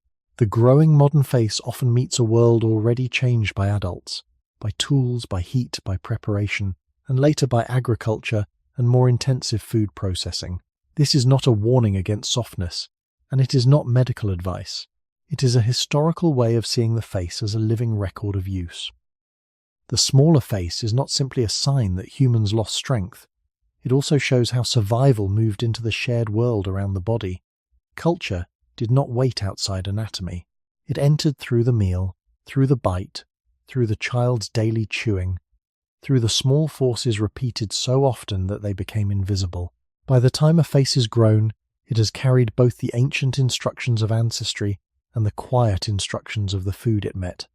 Cooking changed those instructions. Food became less raw before the mouth received it. The jaw grew with fewer of the old demands. And somewhere inside that long softness, the human face began to carry a new shape, one that remembered not only biology, but the help of fire, hands, and human care. When the human face became smaller, it did not simply lose an old job, it also entered a different kind of human life. This is important because a face is never only a chewing machine. It is also the front of the person. It is where attention gathers. It is where another person sees tiredness, fear, calm, pain, hunger, age, and recognition. In the older story, the lower face was heavily tied to mechanical work. The jaw had to close with force. The teeth had to process difficult food. The muscles of chewing had to carry repeated strain, but as cooking and preparation reduced some of that burden, the face could become less dominated by the old architecture of chewing. This does not mean a smaller face created human social life, or that cooking directly produced language, or that one anatomical change explains everything that makes us human. That would be too much to claim. The safer truth is quieter. As the mouth's workload changed, the face stood inside a larger change in human life, one where food, tools, fire, memory, and group care became more important to survival. The face was no longer only the place where raw food was defeated. It was increasingly part of a social body, a body that depended on others, a body that ate food prepared by shared knowledge, a body that lived not just by jaw strength, but by cooperation around the meal. In that world, the face carried more than pressure. It carried relation. It looked across firelight. It received food from hands. It watched others prepare, divide, warn, teach, and remember. This is not a claim about exactly what ancient people thought or felt. We cannot enter their minds. But we can say that human survival became more cultural, and the face belonged to that cultural life. Cooking itself is social in a basic way. A fire must be kept. Fuel must be found. Food must be brought to it. Someone must know what can be softened, when it is ready, and how it can be shared. Even without imagining a perfect scene, we can see that cooked food makes survival depend on more than one mouth and one jaw. It depends on learned behavior. It depends on attention to others. It depends on patterns that can be repeated across generations. The beginning of the human story was not a story of isolated bodies solving everything alone. It was a story of bodies increasingly living through shared techniques. As more of eating moved outside the face, more of survival moved into the space between people. The smaller face can be understood inside that shift. The jaw still chewed, but the meal had a social history before it reached the mouth. The food may have been cut by one hand, heated by a shared fire, carried from a gathered place, divided among bodies that needed energy. The face receiving that food was receiving culture as much as nutrition. This gives the smaller face a different meaning. It is not only a sign of reduced force, it is also a sign that human beings had begun to surround the body with help. A larger chewing system once answered a world where food pushed back directly. A smaller, lighter face belonged more and more to a world where pressure was handled earlier, by tools, heat, and knowledge. That change left the mouth with less of its old dominance, and perhaps gave the face more room in the story as a surface of communication and recognition. We should be careful again. The evolution of speech, expression, and social life cannot be reduced to jaw size. Many parts of the body and brain were involved, many uncertainties remain, but the face does sit at the meeting point of feeding and social life. It eats, breathes, senses, expresses, and later speaks. When one of its major workloads becomes lighter, the whole meaning of the face can shift. The old face had to be strong enough for a hard meal. The later face belonged to a life where survival came not only from force, but from shared preparation. This is why the smaller human face feels so strange when seen deeply. It is a physical change, but it points beyond the skull. It points to a new arrangement of human existence. Fire and food preparation did not simply soften roots and meat. They softened the boundary between biology and culture. They made the meal a place where bodies depended on inherited anatomy and learned practice at the same time. The face, sitting at the entrance to the body, carried that change quietly. It became less of a heavy tool for raw resistance and more of a front surface of a highly social animal, an animal whose survival was increasingly stored not only in bone, but in the memory of the group.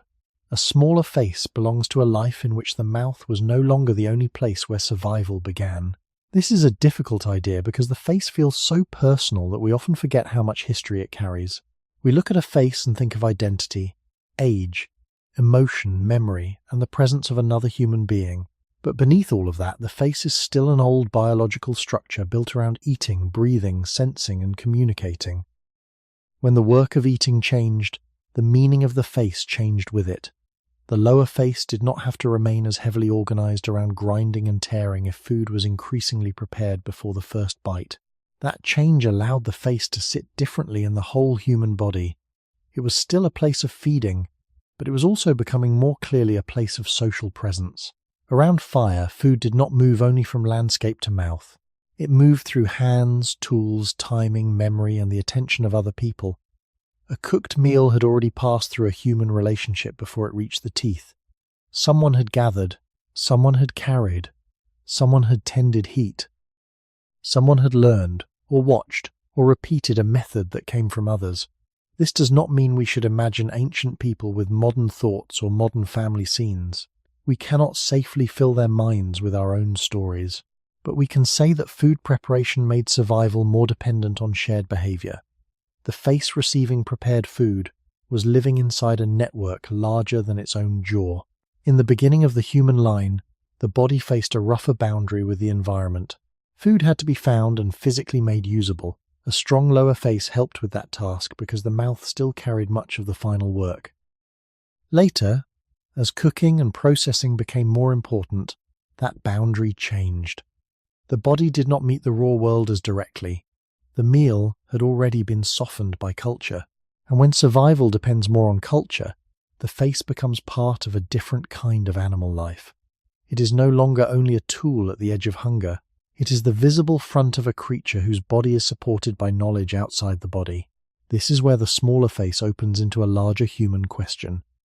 What happens when strength moves out of anatomy and into shared practice? A large jaw is a strength inside the skull. A cooking fire is a strength outside the skull. A sharp stone edge is a strength outside the teeth. A remembered method is a strength outside any one body. Human beings did not simply become softer, they became more distributed. More of what kept them alive was stored in the group, in habits, in tools, in repeated ways of changing the world before the body had to absorb it. The face became smaller within this redistribution. It carried less of the old chewing burden because the human world around it carried more. That may be one reason the change feels both like a gain and a loss. The gain is clear enough. Easier access to energy, less direct struggle with tough foods, more possibilities for what could be eaten and shared. The loss is quieter, a retreat of the older face that once stood more forcefully between the body and raw resistance. But evolution is not a moral story. It does not preserve every old strength for the sake of pride. It follows usefulness under changing conditions. If food becomes easier before it enters the mouth, then the old heavy machinery of the lower face may no longer hold the same importance. At the same time, the face remains central because human life is not only about chewing. A lighter face can still eat, breathe, look, listen, express, and belong to a social world. It can become part of a life where survival depends less on one jaw and more on many hands.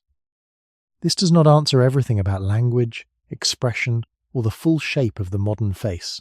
Those subjects are larger than one cause, but the direction is meaningful. Cooking and food preparation help change the face's place in human life. They moved some of its oldest labor outward, and in doing so, they made the face less like a heavy tool of direct resistance and more like the front of a cultural body, a body whose strength was no longer held only in bone, but also in the quiet knowledge passed from one human being to another.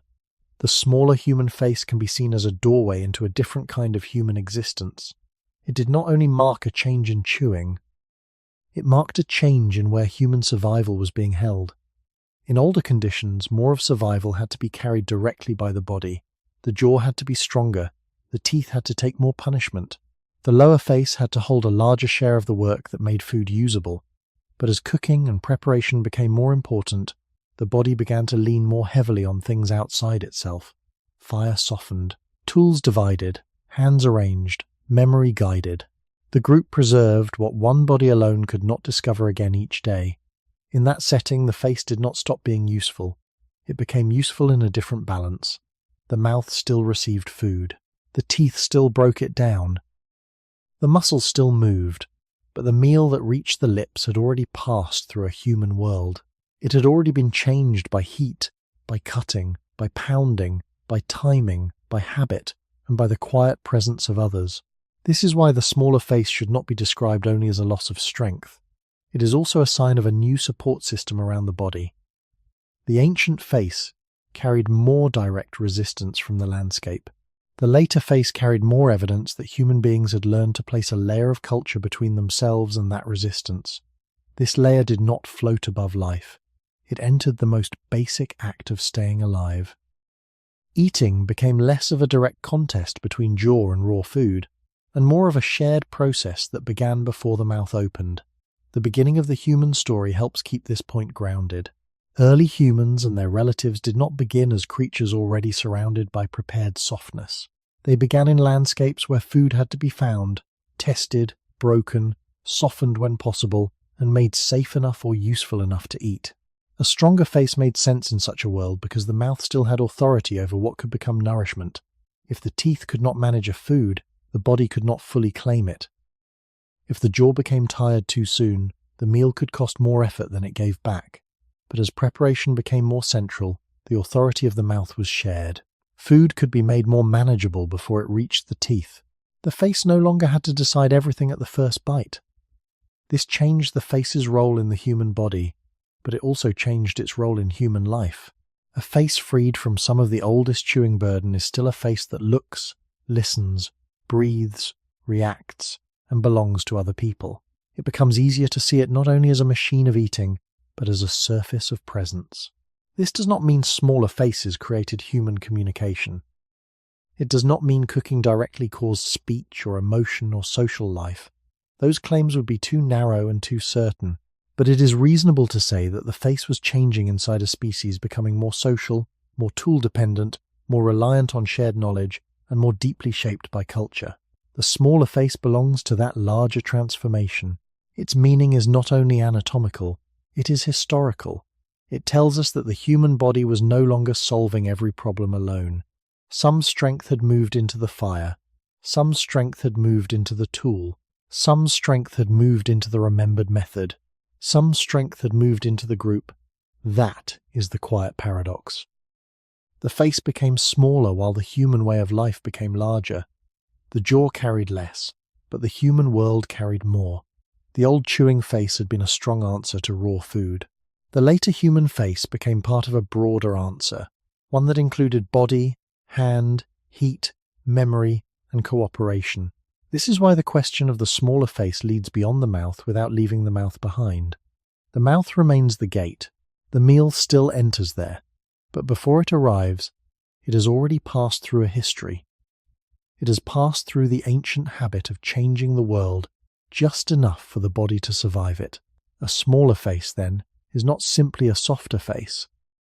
It is a trace of human dependence on culture. It is a sign that our species did not only evolve by growing stronger bones, sharper teeth, or heavier jaws. It also evolved by moving work outward, into the shared space around the body. The face became less dominated by chewing because eating itself had become less isolated inside the skull. A cooked and prepared meal was never only food. It was a small meeting between biology and history, and the human face, smaller than before, carried that meeting quietly in its bones. There is a trade hidden inside every softened meal. It is easy to see what cooking gave to human beings. It made many foods easier to chew. It helped make energy more available from certain foods. It reduced the time and force needed to turn a resistant bite into something the body could swallow. It widened the possibilities of eating, sharing, storing, and surviving. But the colder side of the story is less visible. When a burden is lifted from the body does not always keep the old machinery unchanged. A face built for heavy chewing belongs to a world where heavy chewing is still needed. When food is repeatedly softened before the first bite, the old need begins to fade. The jaw still works, but not against the same constant resistance. The teeth still matter, but they no longer stand alone at the first wall of raw food. The muscles still close the mouth, but they close on meals already touched by fire, tools, and preparation. This is the trade-off. Cooking helped humans survive by making food easier, but easier food also weakened the reason for keeping the older, larger chewing face. Nothing about this should be treated as a tragedy. Evolution does not mourn lost forms. It does not preserve a large jaw simply because it once carried strength. It follows changing conditions. If the environment around eating changes, then the body can slowly change with it. Yet there is still a kind of loss here, if we use that word carefully. Not a moral loss, not a decline, not proof that modern humans are broken. It is the loss of an older relationship between the face and the raw world. The ancient lower face was closer to resistance. It carried more of the direct pressure of roots, fibers, tissues, seeds, skins, and unsoftened food. It belonged to a body that had to solve more of the meal inside the skull. The later human face belongs to a body that solved more of the meal before the mouth opened. The beginning of the human story reminds us why this trade was so important. Early humans and their relatives lived without the layers of preparation that later became normal. Food had to be found in landscapes that did not care about human comfort. The body needed strength in the places where survival demanded it. The face was one of those places. A larger jaw, broader chewing surfaces, and stronger chewing structures made practical sense when food still pushed back. But as cooking and preparation spread through human life, the pressure began to move. It moved into the flame that softened. It moved into the stone that cracked. It moved into the hand that cut. It moved into the memory that knew how to prepare a difficult food. Slowly, the old face was no longer the only place where the work could be done. This is why the smaller human face is so revealing. It does not simply show that humans became more delicate. It shows that humans became more dependent on a world they had built around themselves. The mouth was relieved because culture became stronger.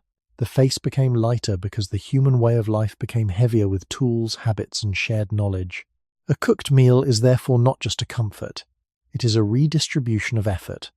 Something once paid in bone and muscle is paid instead in attention, fuel, technique, and time outside the body. That redistribution made human life more flexible, but it also made the body more dependent on things beyond itself. If the fire goes out, if the tool is lost, if the shared knowledge breaks, the smaller face cannot simply return in one lifetime to its older form. The trade has already entered growth, inheritance, and history. This is the quiet edge of the question. Human beings gained a softer path to food, but the body recorded that softness by slowly letting go of some older equipment. The face became smaller because the world entering the mouth had become less raw. In the shape of the modern face, there is a memory of help, but also a memory of dependence. We did not only learn to cook food, we allowed cooking to become part of what the human body expected from life. A trade-off is not always a dramatic bargain.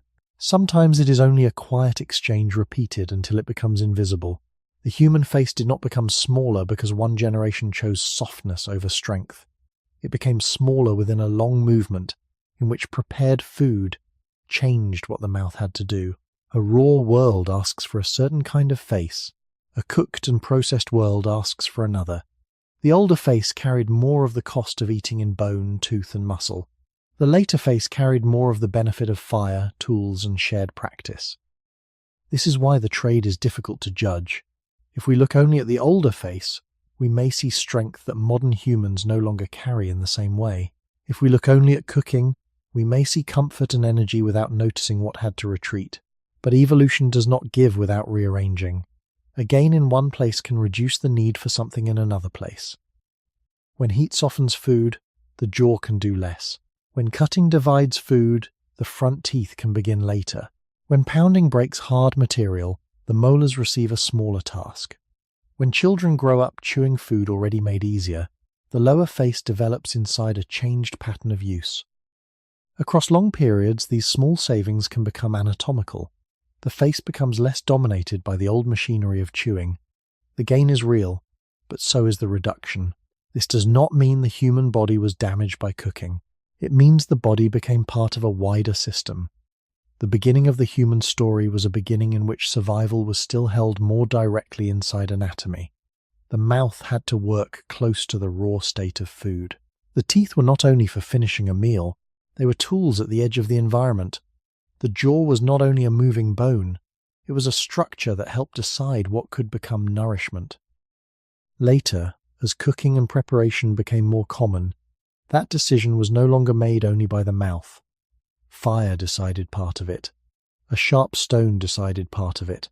Human memory decided part of it. The group decided part of it. The face lost some of its old burden because human life had created other places for that burden to go. That is the strange comfort inside the trade.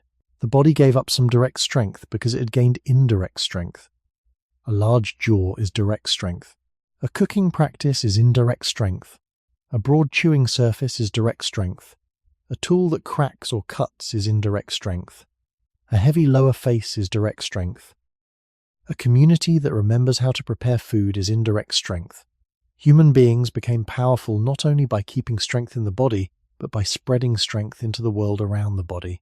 The smaller face is one mark of that spreading. It says that some of the old force no longer had to be carried under the skin. Yet the loss should not be ignored completely, because it reveals something honest about our species. We are not creatures who simply became better in every direction. We became more specialized around a way of life. We became bodies that expected help from culture. A modern face does not carry the same heavy chewing architecture because the modern human way of eating rarely asks it to. This is not a failure. It is a dependency. The body learned, over deep time, that food would often arrive changed before the first bite.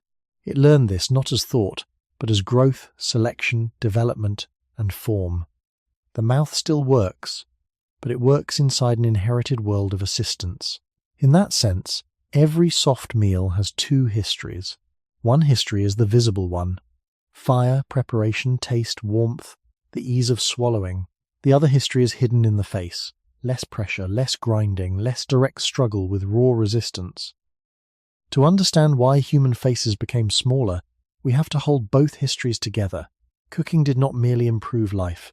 It altered the work that life required from the face. It gave humans a way to eat with less violence against the mouth, but it also made the old strong mouth less necessary. The smaller face is therefore not a simple victory, and not a simple decline. It is a record of exchange.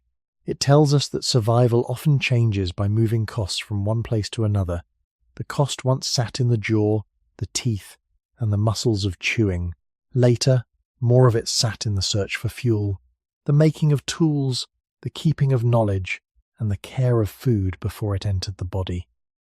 The face became smaller because the human world became larger around it. That is the quiet trade hidden in a softened meal. The body was relieved, but it was also made more dependent on the very culture that relieved it. The trade hidden in cooking becomes clearest when we stop asking whether the smaller face was good or bad. It was neither in any simple sense.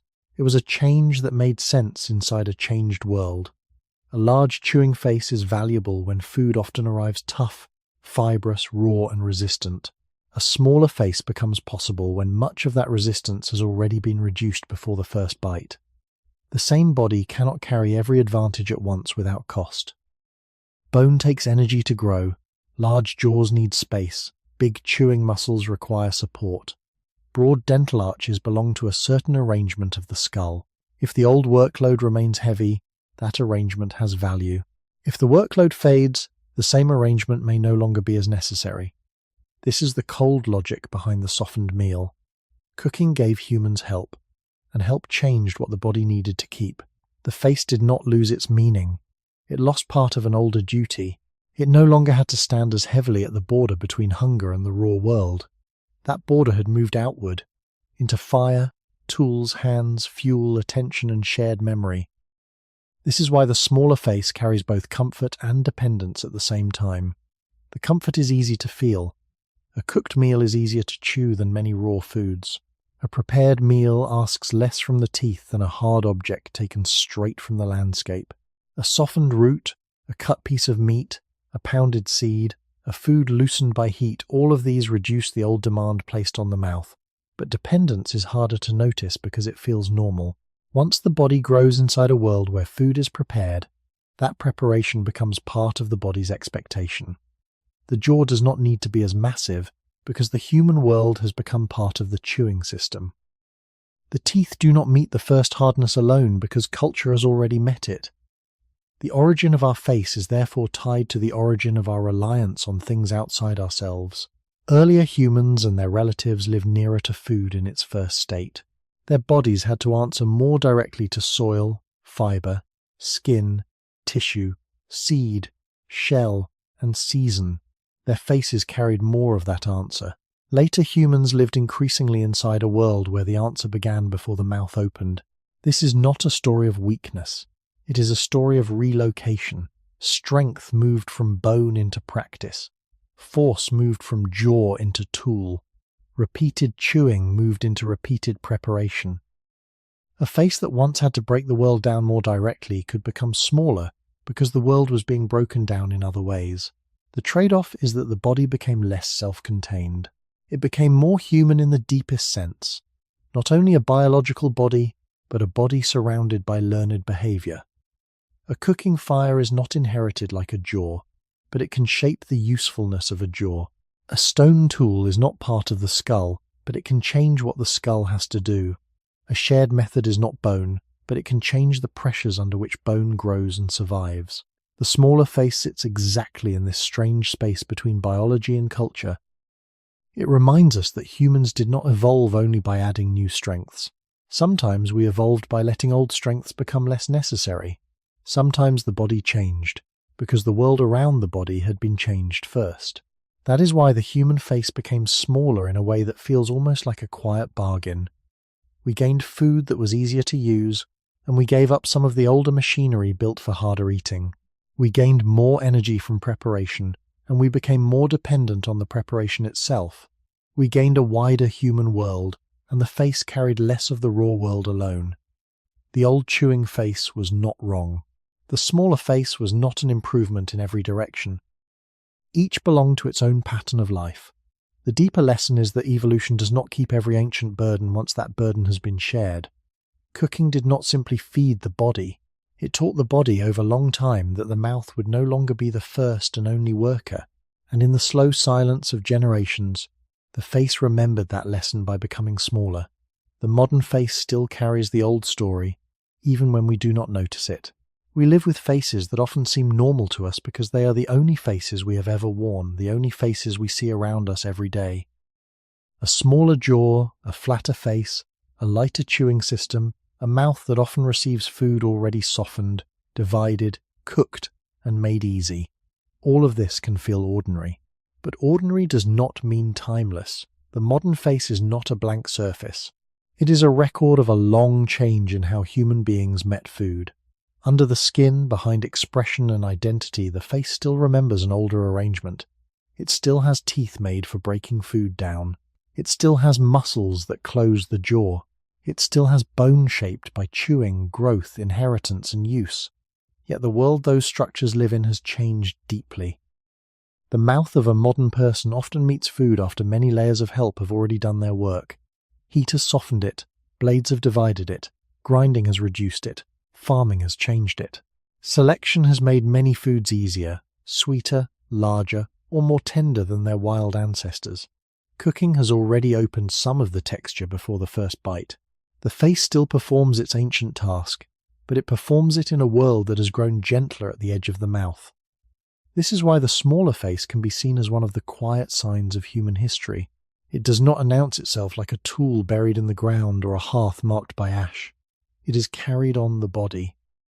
It appears in the shape of the jaw, the room available for teeth, the reduced projection of the lower face, and the way modern eating often asks so little of the old chewing system.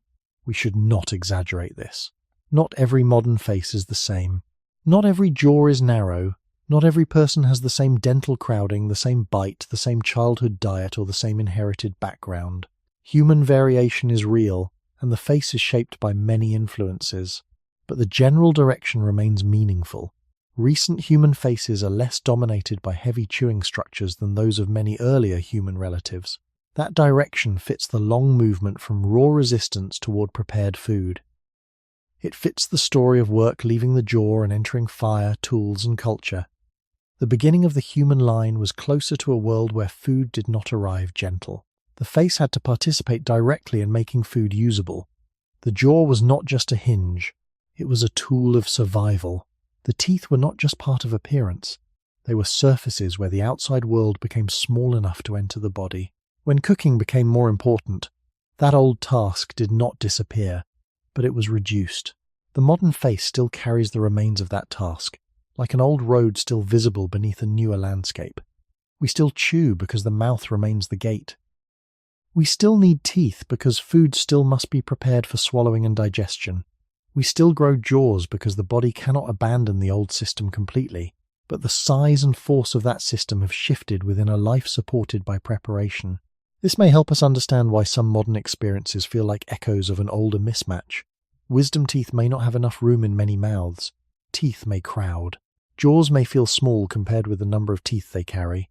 These are not things we should reduce to one cause, and they are not reasons to give simple health advice. They belong to dentistry, development, genetics, diet, and many other factors. But historically, they remind us that the modern face is a compromise. It still holds an ancient dental plan inside a face that has become smaller and lighter. It still carries traces of a larger chewing past, even as daily life no longer demands that older strength in the same way. This is the quiet tension inside the face we see in the mirror. It is modern, but it is not free from its origin. It is smaller, but not newly invented. It is supported by culture, but still built from biology. Every soft meal passes through a mouth shaped by a much harder history. Every bite moves through a face that once belonged, in older forms, to a world of stronger chewing, longer processing, and closer contact with raw food. The modern face may look calm, familiar, and personal, but behind it sits the memory of fire. It is the memory of work moved outward, from bone into tools, from teeth into preparation, from the private strength of the jaw into the shared knowledge of human life. The modern face can seem disconnected from the ancient world because it lives in such different surroundings. It sits above plates, bowls, spoons, knives, soft bread, cooked rice, sliced meat, steamed vegetables, ground grains, and foods that may have been softened many times before they ever reach the lips. The jaw still moves, but it often moves inside a world already organized for ease. This can make the older story difficult to feel. We do not usually notice how much work has already been done for us. We notice taste, warmth, hunger, fullness, habit, and memory. We do not notice that the mouth is receiving a meal that has passed through fire, metal, stone, water, agriculture, storage, transport, and human choice. The modern face, therefore, carries a strange quietness. It is still built from the old parts, but many of those parts now work in a softened world. Teeth that once belonged to a lineage of heavier chewing now meet food that often yields quickly. Jaws that still grow to hold the teeth of a primate lineage may have less space than before, not in every person, and not for one simple reason, but as part of a broader history in which the lower face became smaller while the dental system remained tied to older patterns. This is one reason the modern mouth can feel crowded, complicated, or oddly mismatched. Again, it should not be made into a single explanation. Modern dental problems involve genetics, childhood growth, diet, breathing, health, and many other factors. But historically, the face does seem to carry a tension between an older chewing inheritance and a newer food environment. That tension is not a flaw in one person. It is a sign of deep change. The beginning of the human story was not shaped around ease at the mouth. Earlier humans and human relatives had to live with food closer to its first state, and the face took part in that work directly. The mouth was a place where the landscape became personal. A tough root, a hard seed, a piece of resistant tissue, a fibrous plant, all of these had to be answered by the body. The face answered through chewing. It answered through force, time, and repetition. But the modern face often lives after that answer has been moved elsewhere. Before the food arrives, it has already been cut, heated, milled, selected, softened, or made smaller. The old conversation between tooth and raw material has become quieter. The face still remembers it, but it does not repeat it in the same full way. This is why looking at a modern face can be misleading if we look only at appearance. A smaller face may seem simply normal, but it is normal only because we are looking from inside a culture of prepared food. From the view of deep time, it is a sign that the human body has become surrounded by help. A jaw that once needed to be larger for daily survival could become lighter because daily survival no longer depended on jaw force alone. A face that once projected more strongly around the mouth could become flatter because the mouth was no longer the only place where food was made usable. A dental arch that once had more room could become part of a smaller lower face, creating the kinds of modern tensions that remind us anatomy does not always change all at once. Some parts of the body carry older plans. Other parts reflect newer conditions. The face is where these timelines meet. It holds teeth with ancient tasks, bone shaped by long evolutionary pressures, and a daily life shaped by cooking, agriculture, tools, and food preparation. In that sense, every modern face is layered. One layer belongs to biology older than cooking. Another belongs to the long history of fire, Another belongs to childhood growth and the foods placed into the mouth during development. Another belongs to recent human life, where many foods require far less chewing than foods closer to their raw state. The smaller face is not a clean ending to the old story. It is a living compromise between past and present. It shows that the body does not erase history neatly. It carries old structures into new conditions, adjusts where it can, and leaves small tensions where the adjustment is incomplete. This is why the question of the smaller face is not only about fossils. It is also about the quiet familiarity of our own mouths. When we chew a soft meal, we are using an ancient system under modern conditions. When our teeth meet food already changed by heat and tools, we are living inside a history that began long before us.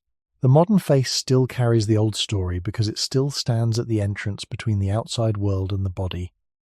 But the outside world has been changed by human hands before it enters, and the face has become smaller inside that long change. It is a familiar face, yet it is also a record of fire, preparation, and the ancient work that slowly left the jaw. The old story remains in the modern face because the body rarely forgets completely. It changes, but it carries layers. The face we live with today belongs to a world of cooked food, prepared meals, tools, agriculture, storage, and softness. But it is still built from parts that began in a much older relationship with food. Teeth still erupt into the mouth as if chewing will matter. The jaw still forms a frame for them. Muscles still close the mouth with force. The tongue still moves food across the chewing surfaces. The face still stands at the entrance where the outside world must become part of the body. Yet the work waiting at that entrance is not the same as it once was. A modern bite is often the end of a long chain of preparation. Grain may have been harvested, dried, ground, mixed, and cooked. Meat may have been cut, heated, softened, and divided. Roots and vegetables may have been boiled or steamed until their fibers gave way. Even foods that seem simple may have been shaped by long histories of selection, farming, storage, transport, and kitchen practice. By the time they reach the mouth, they are already deeply human foods. The modern face receives them as if this has always been normal, but from the view of deep time, it is not normal at all. It is a very unusual condition, one made by fire, tools, memory, and repeated cultural habits. This is why the smaller face is so important. It reminds us that human anatomy did not remain untouched while human behavior changed. The face was pulled into the same history as the meal. As food became easier to chew, the lower face slowly became less centered around heavy chewing. As preparation became more reliable, the jaw no longer held the same ancient authority over survival. As childhoods unfolded around softer foods, growing faces met a different kind of daily resistance. The result is not one perfect explanation, but a pattern. The modern face is lighter than the older chewing face, yet it still carries teeth, muscles, and developmental tensions from a past in which the mouth had a larger job. This is why our own faces can feel like quiet contradictions. They are smaller, flatter, and less heavily built than the faces of many earlier human relatives, but they still contain the old machinery of eating. They still carry molars. They still carry wisdom teeth in many people, even when those teeth have little room. They still carry jaws that must grow correctly, teeth that must align, and muscles that must work inside a world where many meals ask very little of them. These modern issues should not be reduced to cooking alone, and they should not be turned into simple medical advice. They arise from many causes, including genetics, growth, health, breathing, diet, and population history. But they do help us feel the larger historical point. The human face did not become smaller by erasing the past. It became smaller while still carrying pieces of the past forward. The beginning of the human line was closer to a rougher conversation between food and bone.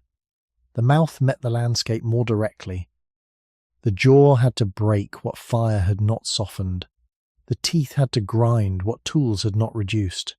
The lower face had to support a body living with food that often pushed back. That older condition has not vanished from our anatomy. It is simply quieter now. It appears as a hidden background beneath modern softness. It appears when we notice that our food is easy, but our teeth are ancient. It appears when we realize that a soft meal still passes through a system shaped by harder histories. The modern face is therefore not just a result of progress. It is a compromise between what humans once needed and what human culture later provided. Fire did not remove the face from survival. It changed the terms of survival. Tools did not replace teeth completely. They changed what teeth had to begin. Prepared food did not make the jaw meaningless. It changed the amount of work the jaw had to carry. Across many generations, those changed terms became part of the face itself. This is the final meaning of the old story inside the modern face. Every face is personal, but it is also historical. It belongs to one person, but it also belongs to a species that learned to move work outward. In the curve of the jaw, in the size of the mouth, in the space for teeth, in the quiet ease of chewing a cooked meal, there is a memory of the time when the face did more. The face became smaller because the human world grew around it. Fire, tools, preparation, and shared knowledge took up some of the burden. The old pressure did not disappear in one moment. It faded into culture, meal by meal, childhood by childhood, generation by generation. And the face we carry now is the calm surface left behind by that long retreat of work from bone into human life. Cooking did not only change the face by changing food, it changed the face by changing what the human body could depend on. This is the deeper step in the story. A jaw is carried inside the body. A tooth is grown from the body. A chewing muscle is fed, repaired, and maintained by the body. But fire is not inside the body. A stone tool is not inside the body. A shared method for preparing food is not inside the body. These things live outside the skin, in the world, between people. Yet once humans began to rely on them, they became part of survival almost as surely as bone and muscle. The human body began to expect help from culture. This is one of the most important changes in our lineage. The smaller face is not only a result of softer food, it is a sign that the body was no longer solving the problem of eating alone. A raw, resistant meal demands a certain kind of mouth.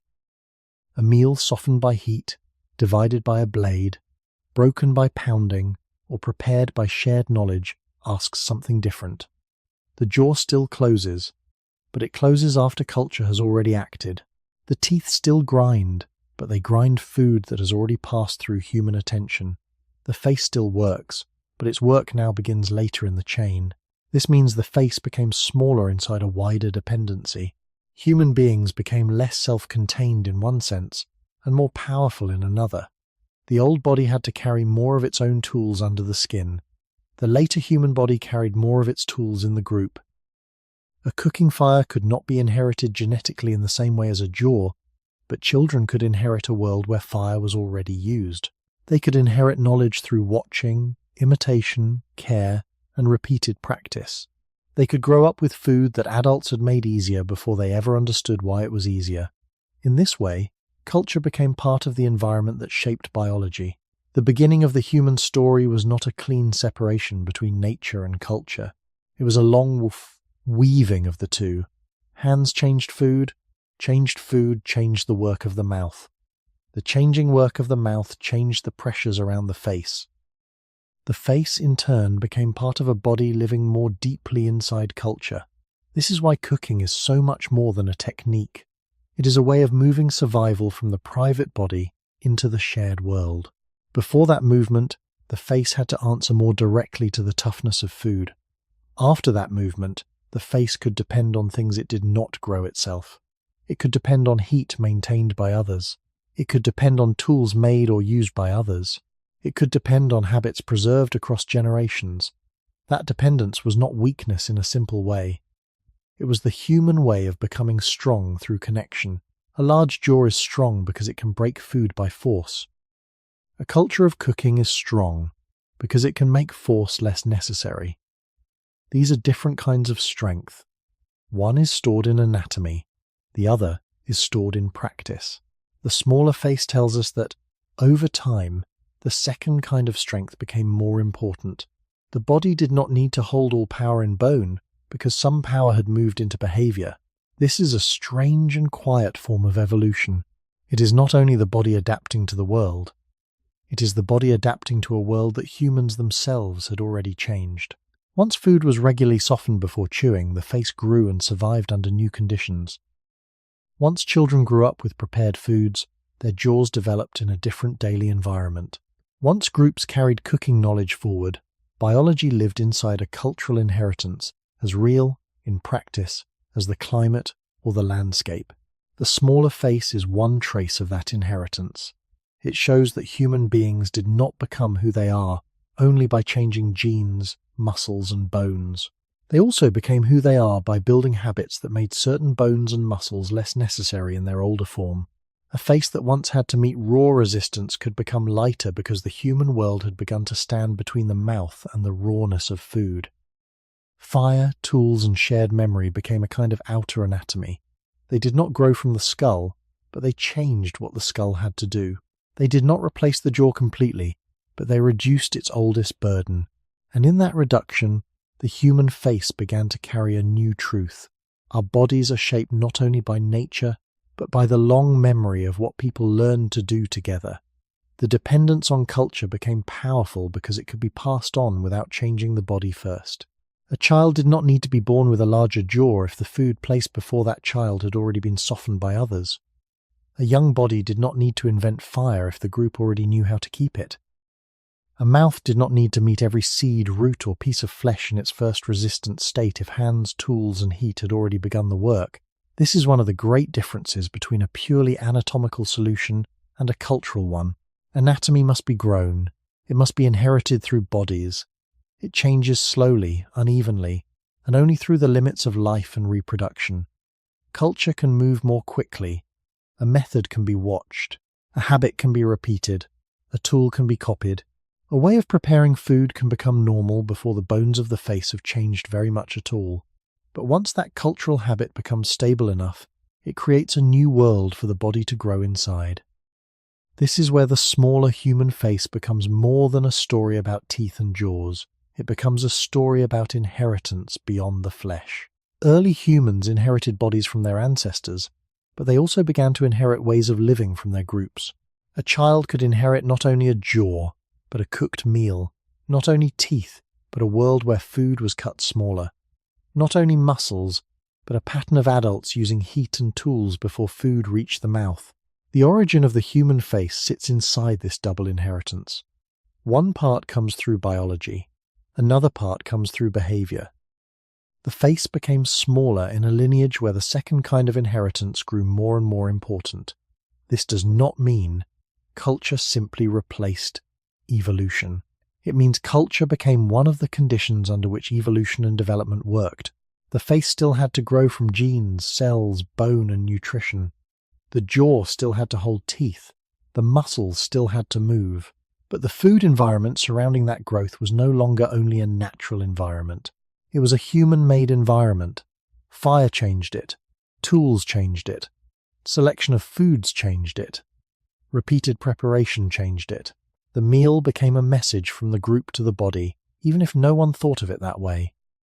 Each softened bite told the jaw, in physical terms, that some of the old work had already been done.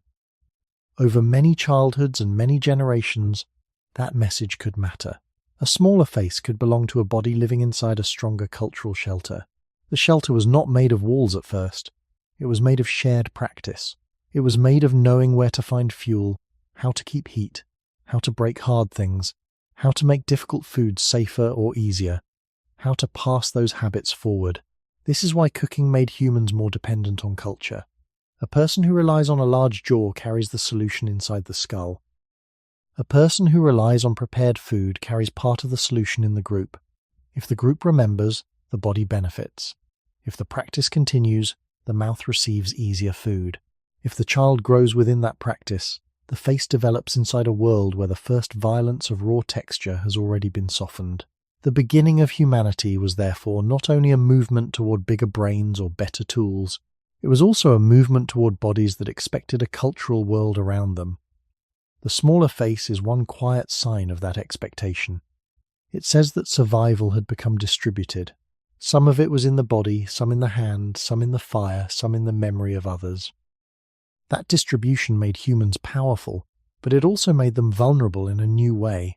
A body shaped by culture cannot be fully understood apart from culture. The modern face, smaller and lighter than the older chewing face, belongs to a species that no longer meets food as a lone animal with only teeth and hunger. It meets food through a long chain of human actions. It meets food through knowledge older than the individual. It meets food through techniques that began long before any one person was born. This is the deep educational value hidden in the story. Human anatomy is not isolated from human life. The face is not only a private feature. It is a record of dependence, cooperation, and learned survival. Cooking made food softer, but more importantly, it made the body trust the world humans built around it. The jaw could carry less because the group carried more. The teeth could do less of the first work because tools and heat had already begun. And the face, growing through this long partnership between biology and culture, became smaller as human survival moved farther beyond the skin. The more humans depended on cooking, the more the body became tied to things the body did not grow by itself.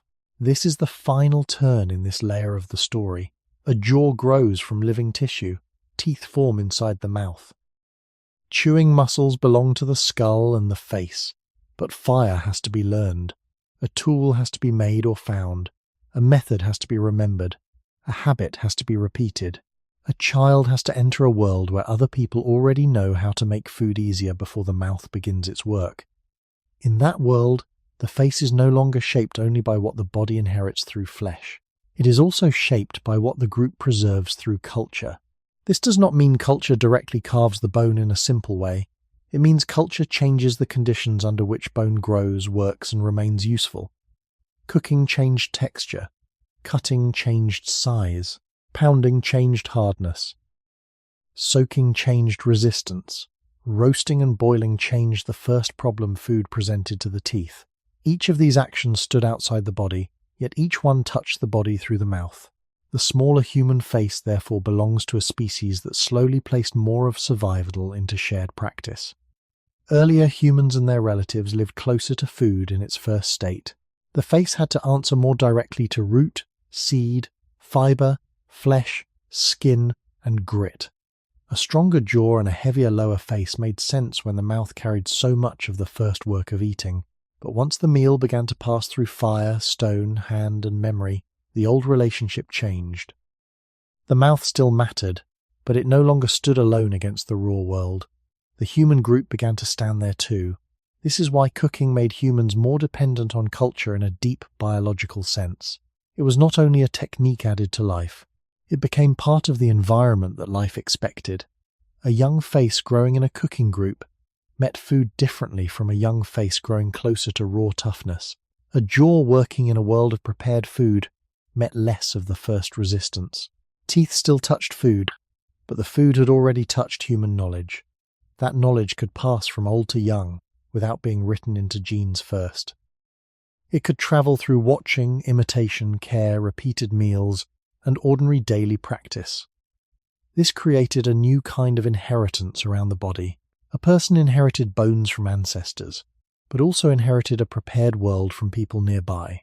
The origin of the smaller face lies partly in this double inheritance. Biology gave the face its possibilities.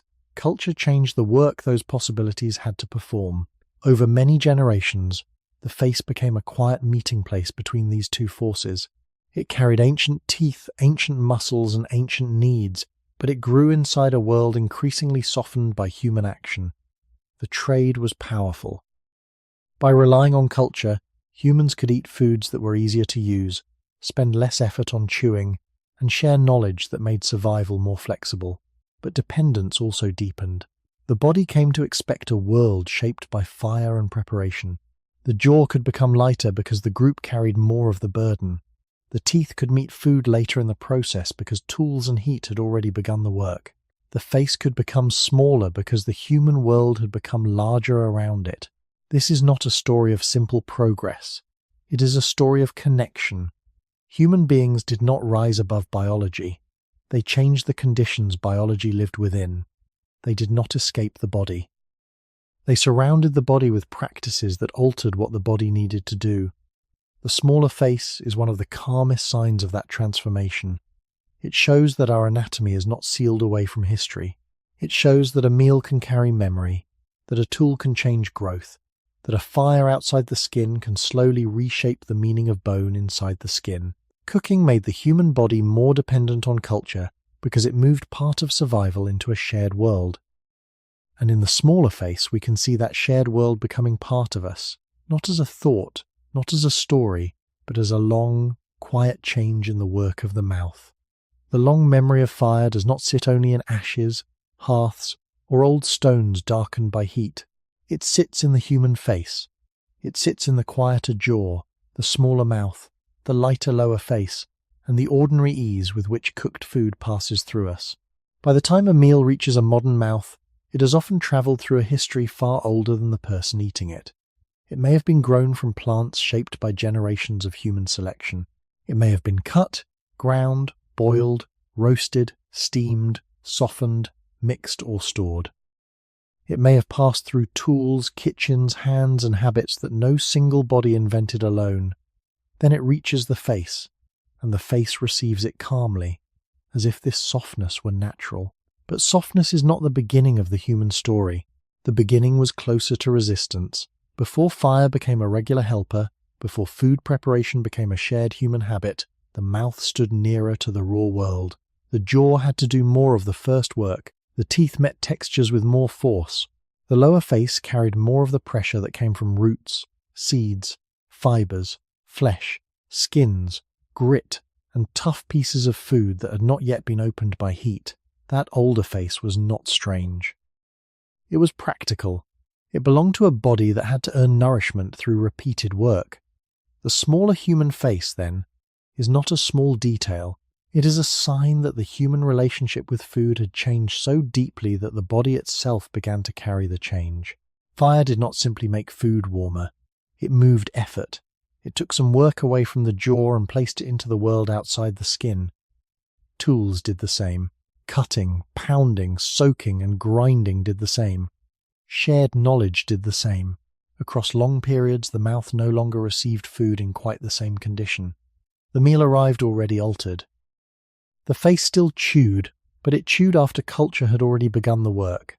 This is why the story of the smaller face is also the story of human dependence. Humans became powerful by becoming less alone inside their own bodies. Some of the strength once held in bone moved into fire. Some of the work once held in teeth moved into stone edges.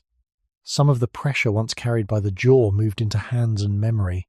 The face became smaller not because the mouth stopped mattering, but because the mouth was no longer the only worker at the border between hunger and life. This gives the modern face a quiet dignity.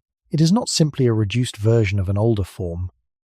It is a record of a different kind of survival. It shows that human beings did not only adapt to the world by becoming stronger in muscle and bone, they also adapted by changing the world before the body had to meet it. A cooked meal is a small example of that larger pattern. It is nature passing through culture before it becomes part of the body. It is the outside world made gentler by human action. It is an ancient partnership between fire and flesh. The face remembers that partnership in its shape, yet the memory is not complete, and it should not be forced into a single answer. Cooking was important, but it was not alone. Diet, growth, tools, childhood development, population history, inherited variation, and many other forces all helped shape the human face. The more honest conclusion is slower. Human faces became smaller inside a long movement in which eating became less raw, less purely anatomical, and more cultural. The old burden of chewing did not vanish in one night. It faded across countless meals, countless children, and countless generations, until the face itself became a quiet surface of that change. When we look at the human face now, we are looking at more than identity. We are looking at a soft archive of fire, food, work, and release. The smaller human face asks us to think about progress in a more careful way. Progress is often imagined as an upward movement, as if every change makes the body better, stronger, or more complete. But the history of the face shows something quieter. Human beings did not simply gain, they exchanged. They gained cooked food, but the jaw no longer needed to carry the same old burden. They gained tools, but the teeth no longer had to begin every act of cutting and breaking. They gained shared knowledge, but the body became more dependent on a world built by others. The smaller face is one of the places where this exchange became visible. It reminds us that evolution does not protect every ancient strength once that strength is no longer required in the same way. A heavy chewing system is valuable in a hard chewing world. A lighter face becomes possible in a prepared food world. Neither form is perfect outside its own conditions. Each one belongs to a different relationship between body and environment. This is why the story must remain open and honest. We should not say that cooking alone created the modern face. We should not say that smaller faces prove a simple rise from primitive to advanced. We should not treat the old face as crude or the modern face as weak. The deeper truth is more interesting. The face changed because the human way of living changed around it. The beginning of the human story was close to raw resistance. Food pushed back. The mouth had to answer. The jaw, teeth, muscles, and bones of the lower face carried a daily task that could not be avoided. Later, fire entered that task. Tools entered it. Repeated preparation entered it.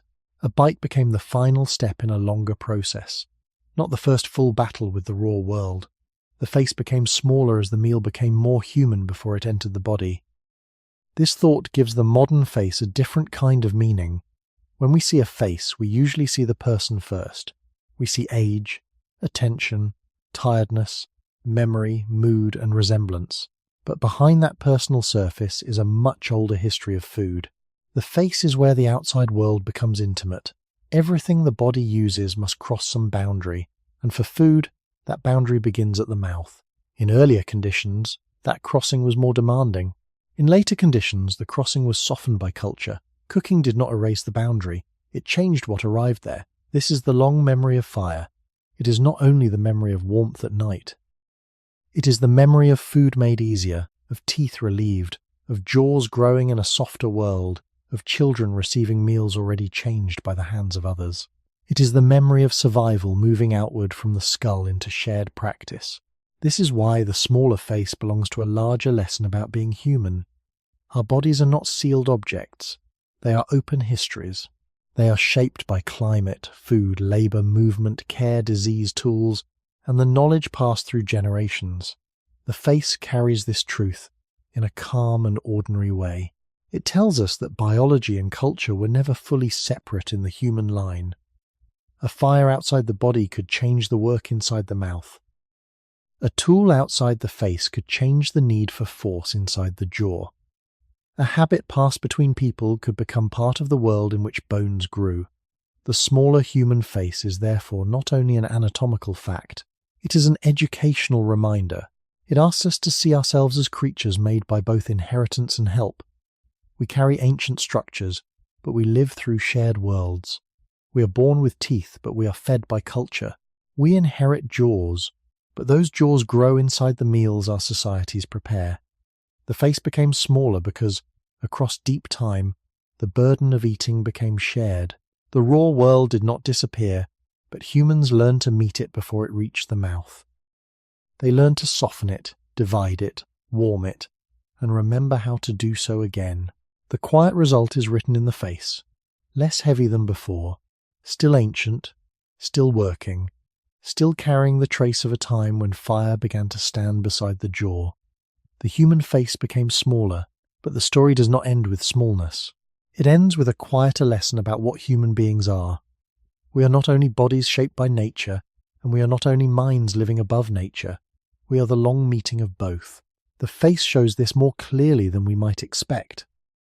It began as a working structure at the front of the body, a place where food was tested, broken, crushed, softened by teeth, and made ready for life inside. In older human conditions, the mouth had to stand closer to the raw world. The jaw carried more of the first burden. The teeth met food before fire had loosened it, before tools had divided it, before long traditions of preparation had made it gentle. That older face was not primitive in any simple sense. It was suited to a world where eating demanded more direct force. Then humans changed the path of food. They did not only wait for the body to adapt, they placed fire between the body and the landscape. They placed stone edges between teeth and flesh. They placed pounding stones between molars and seeds. They placed water, time, memory, and shared practice between hunger and the bite.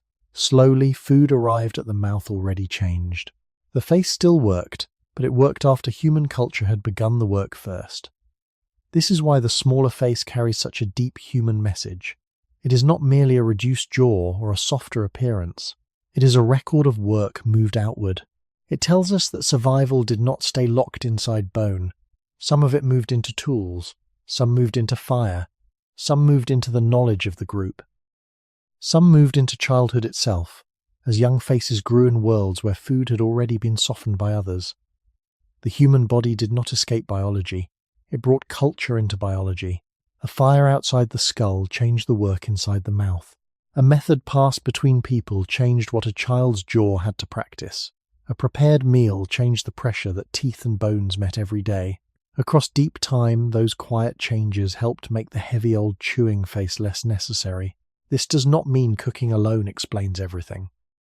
The human face was shaped by many forces: diet, development, inherited variation, population history, tools, growth, environment, and the long uncertainty of human life.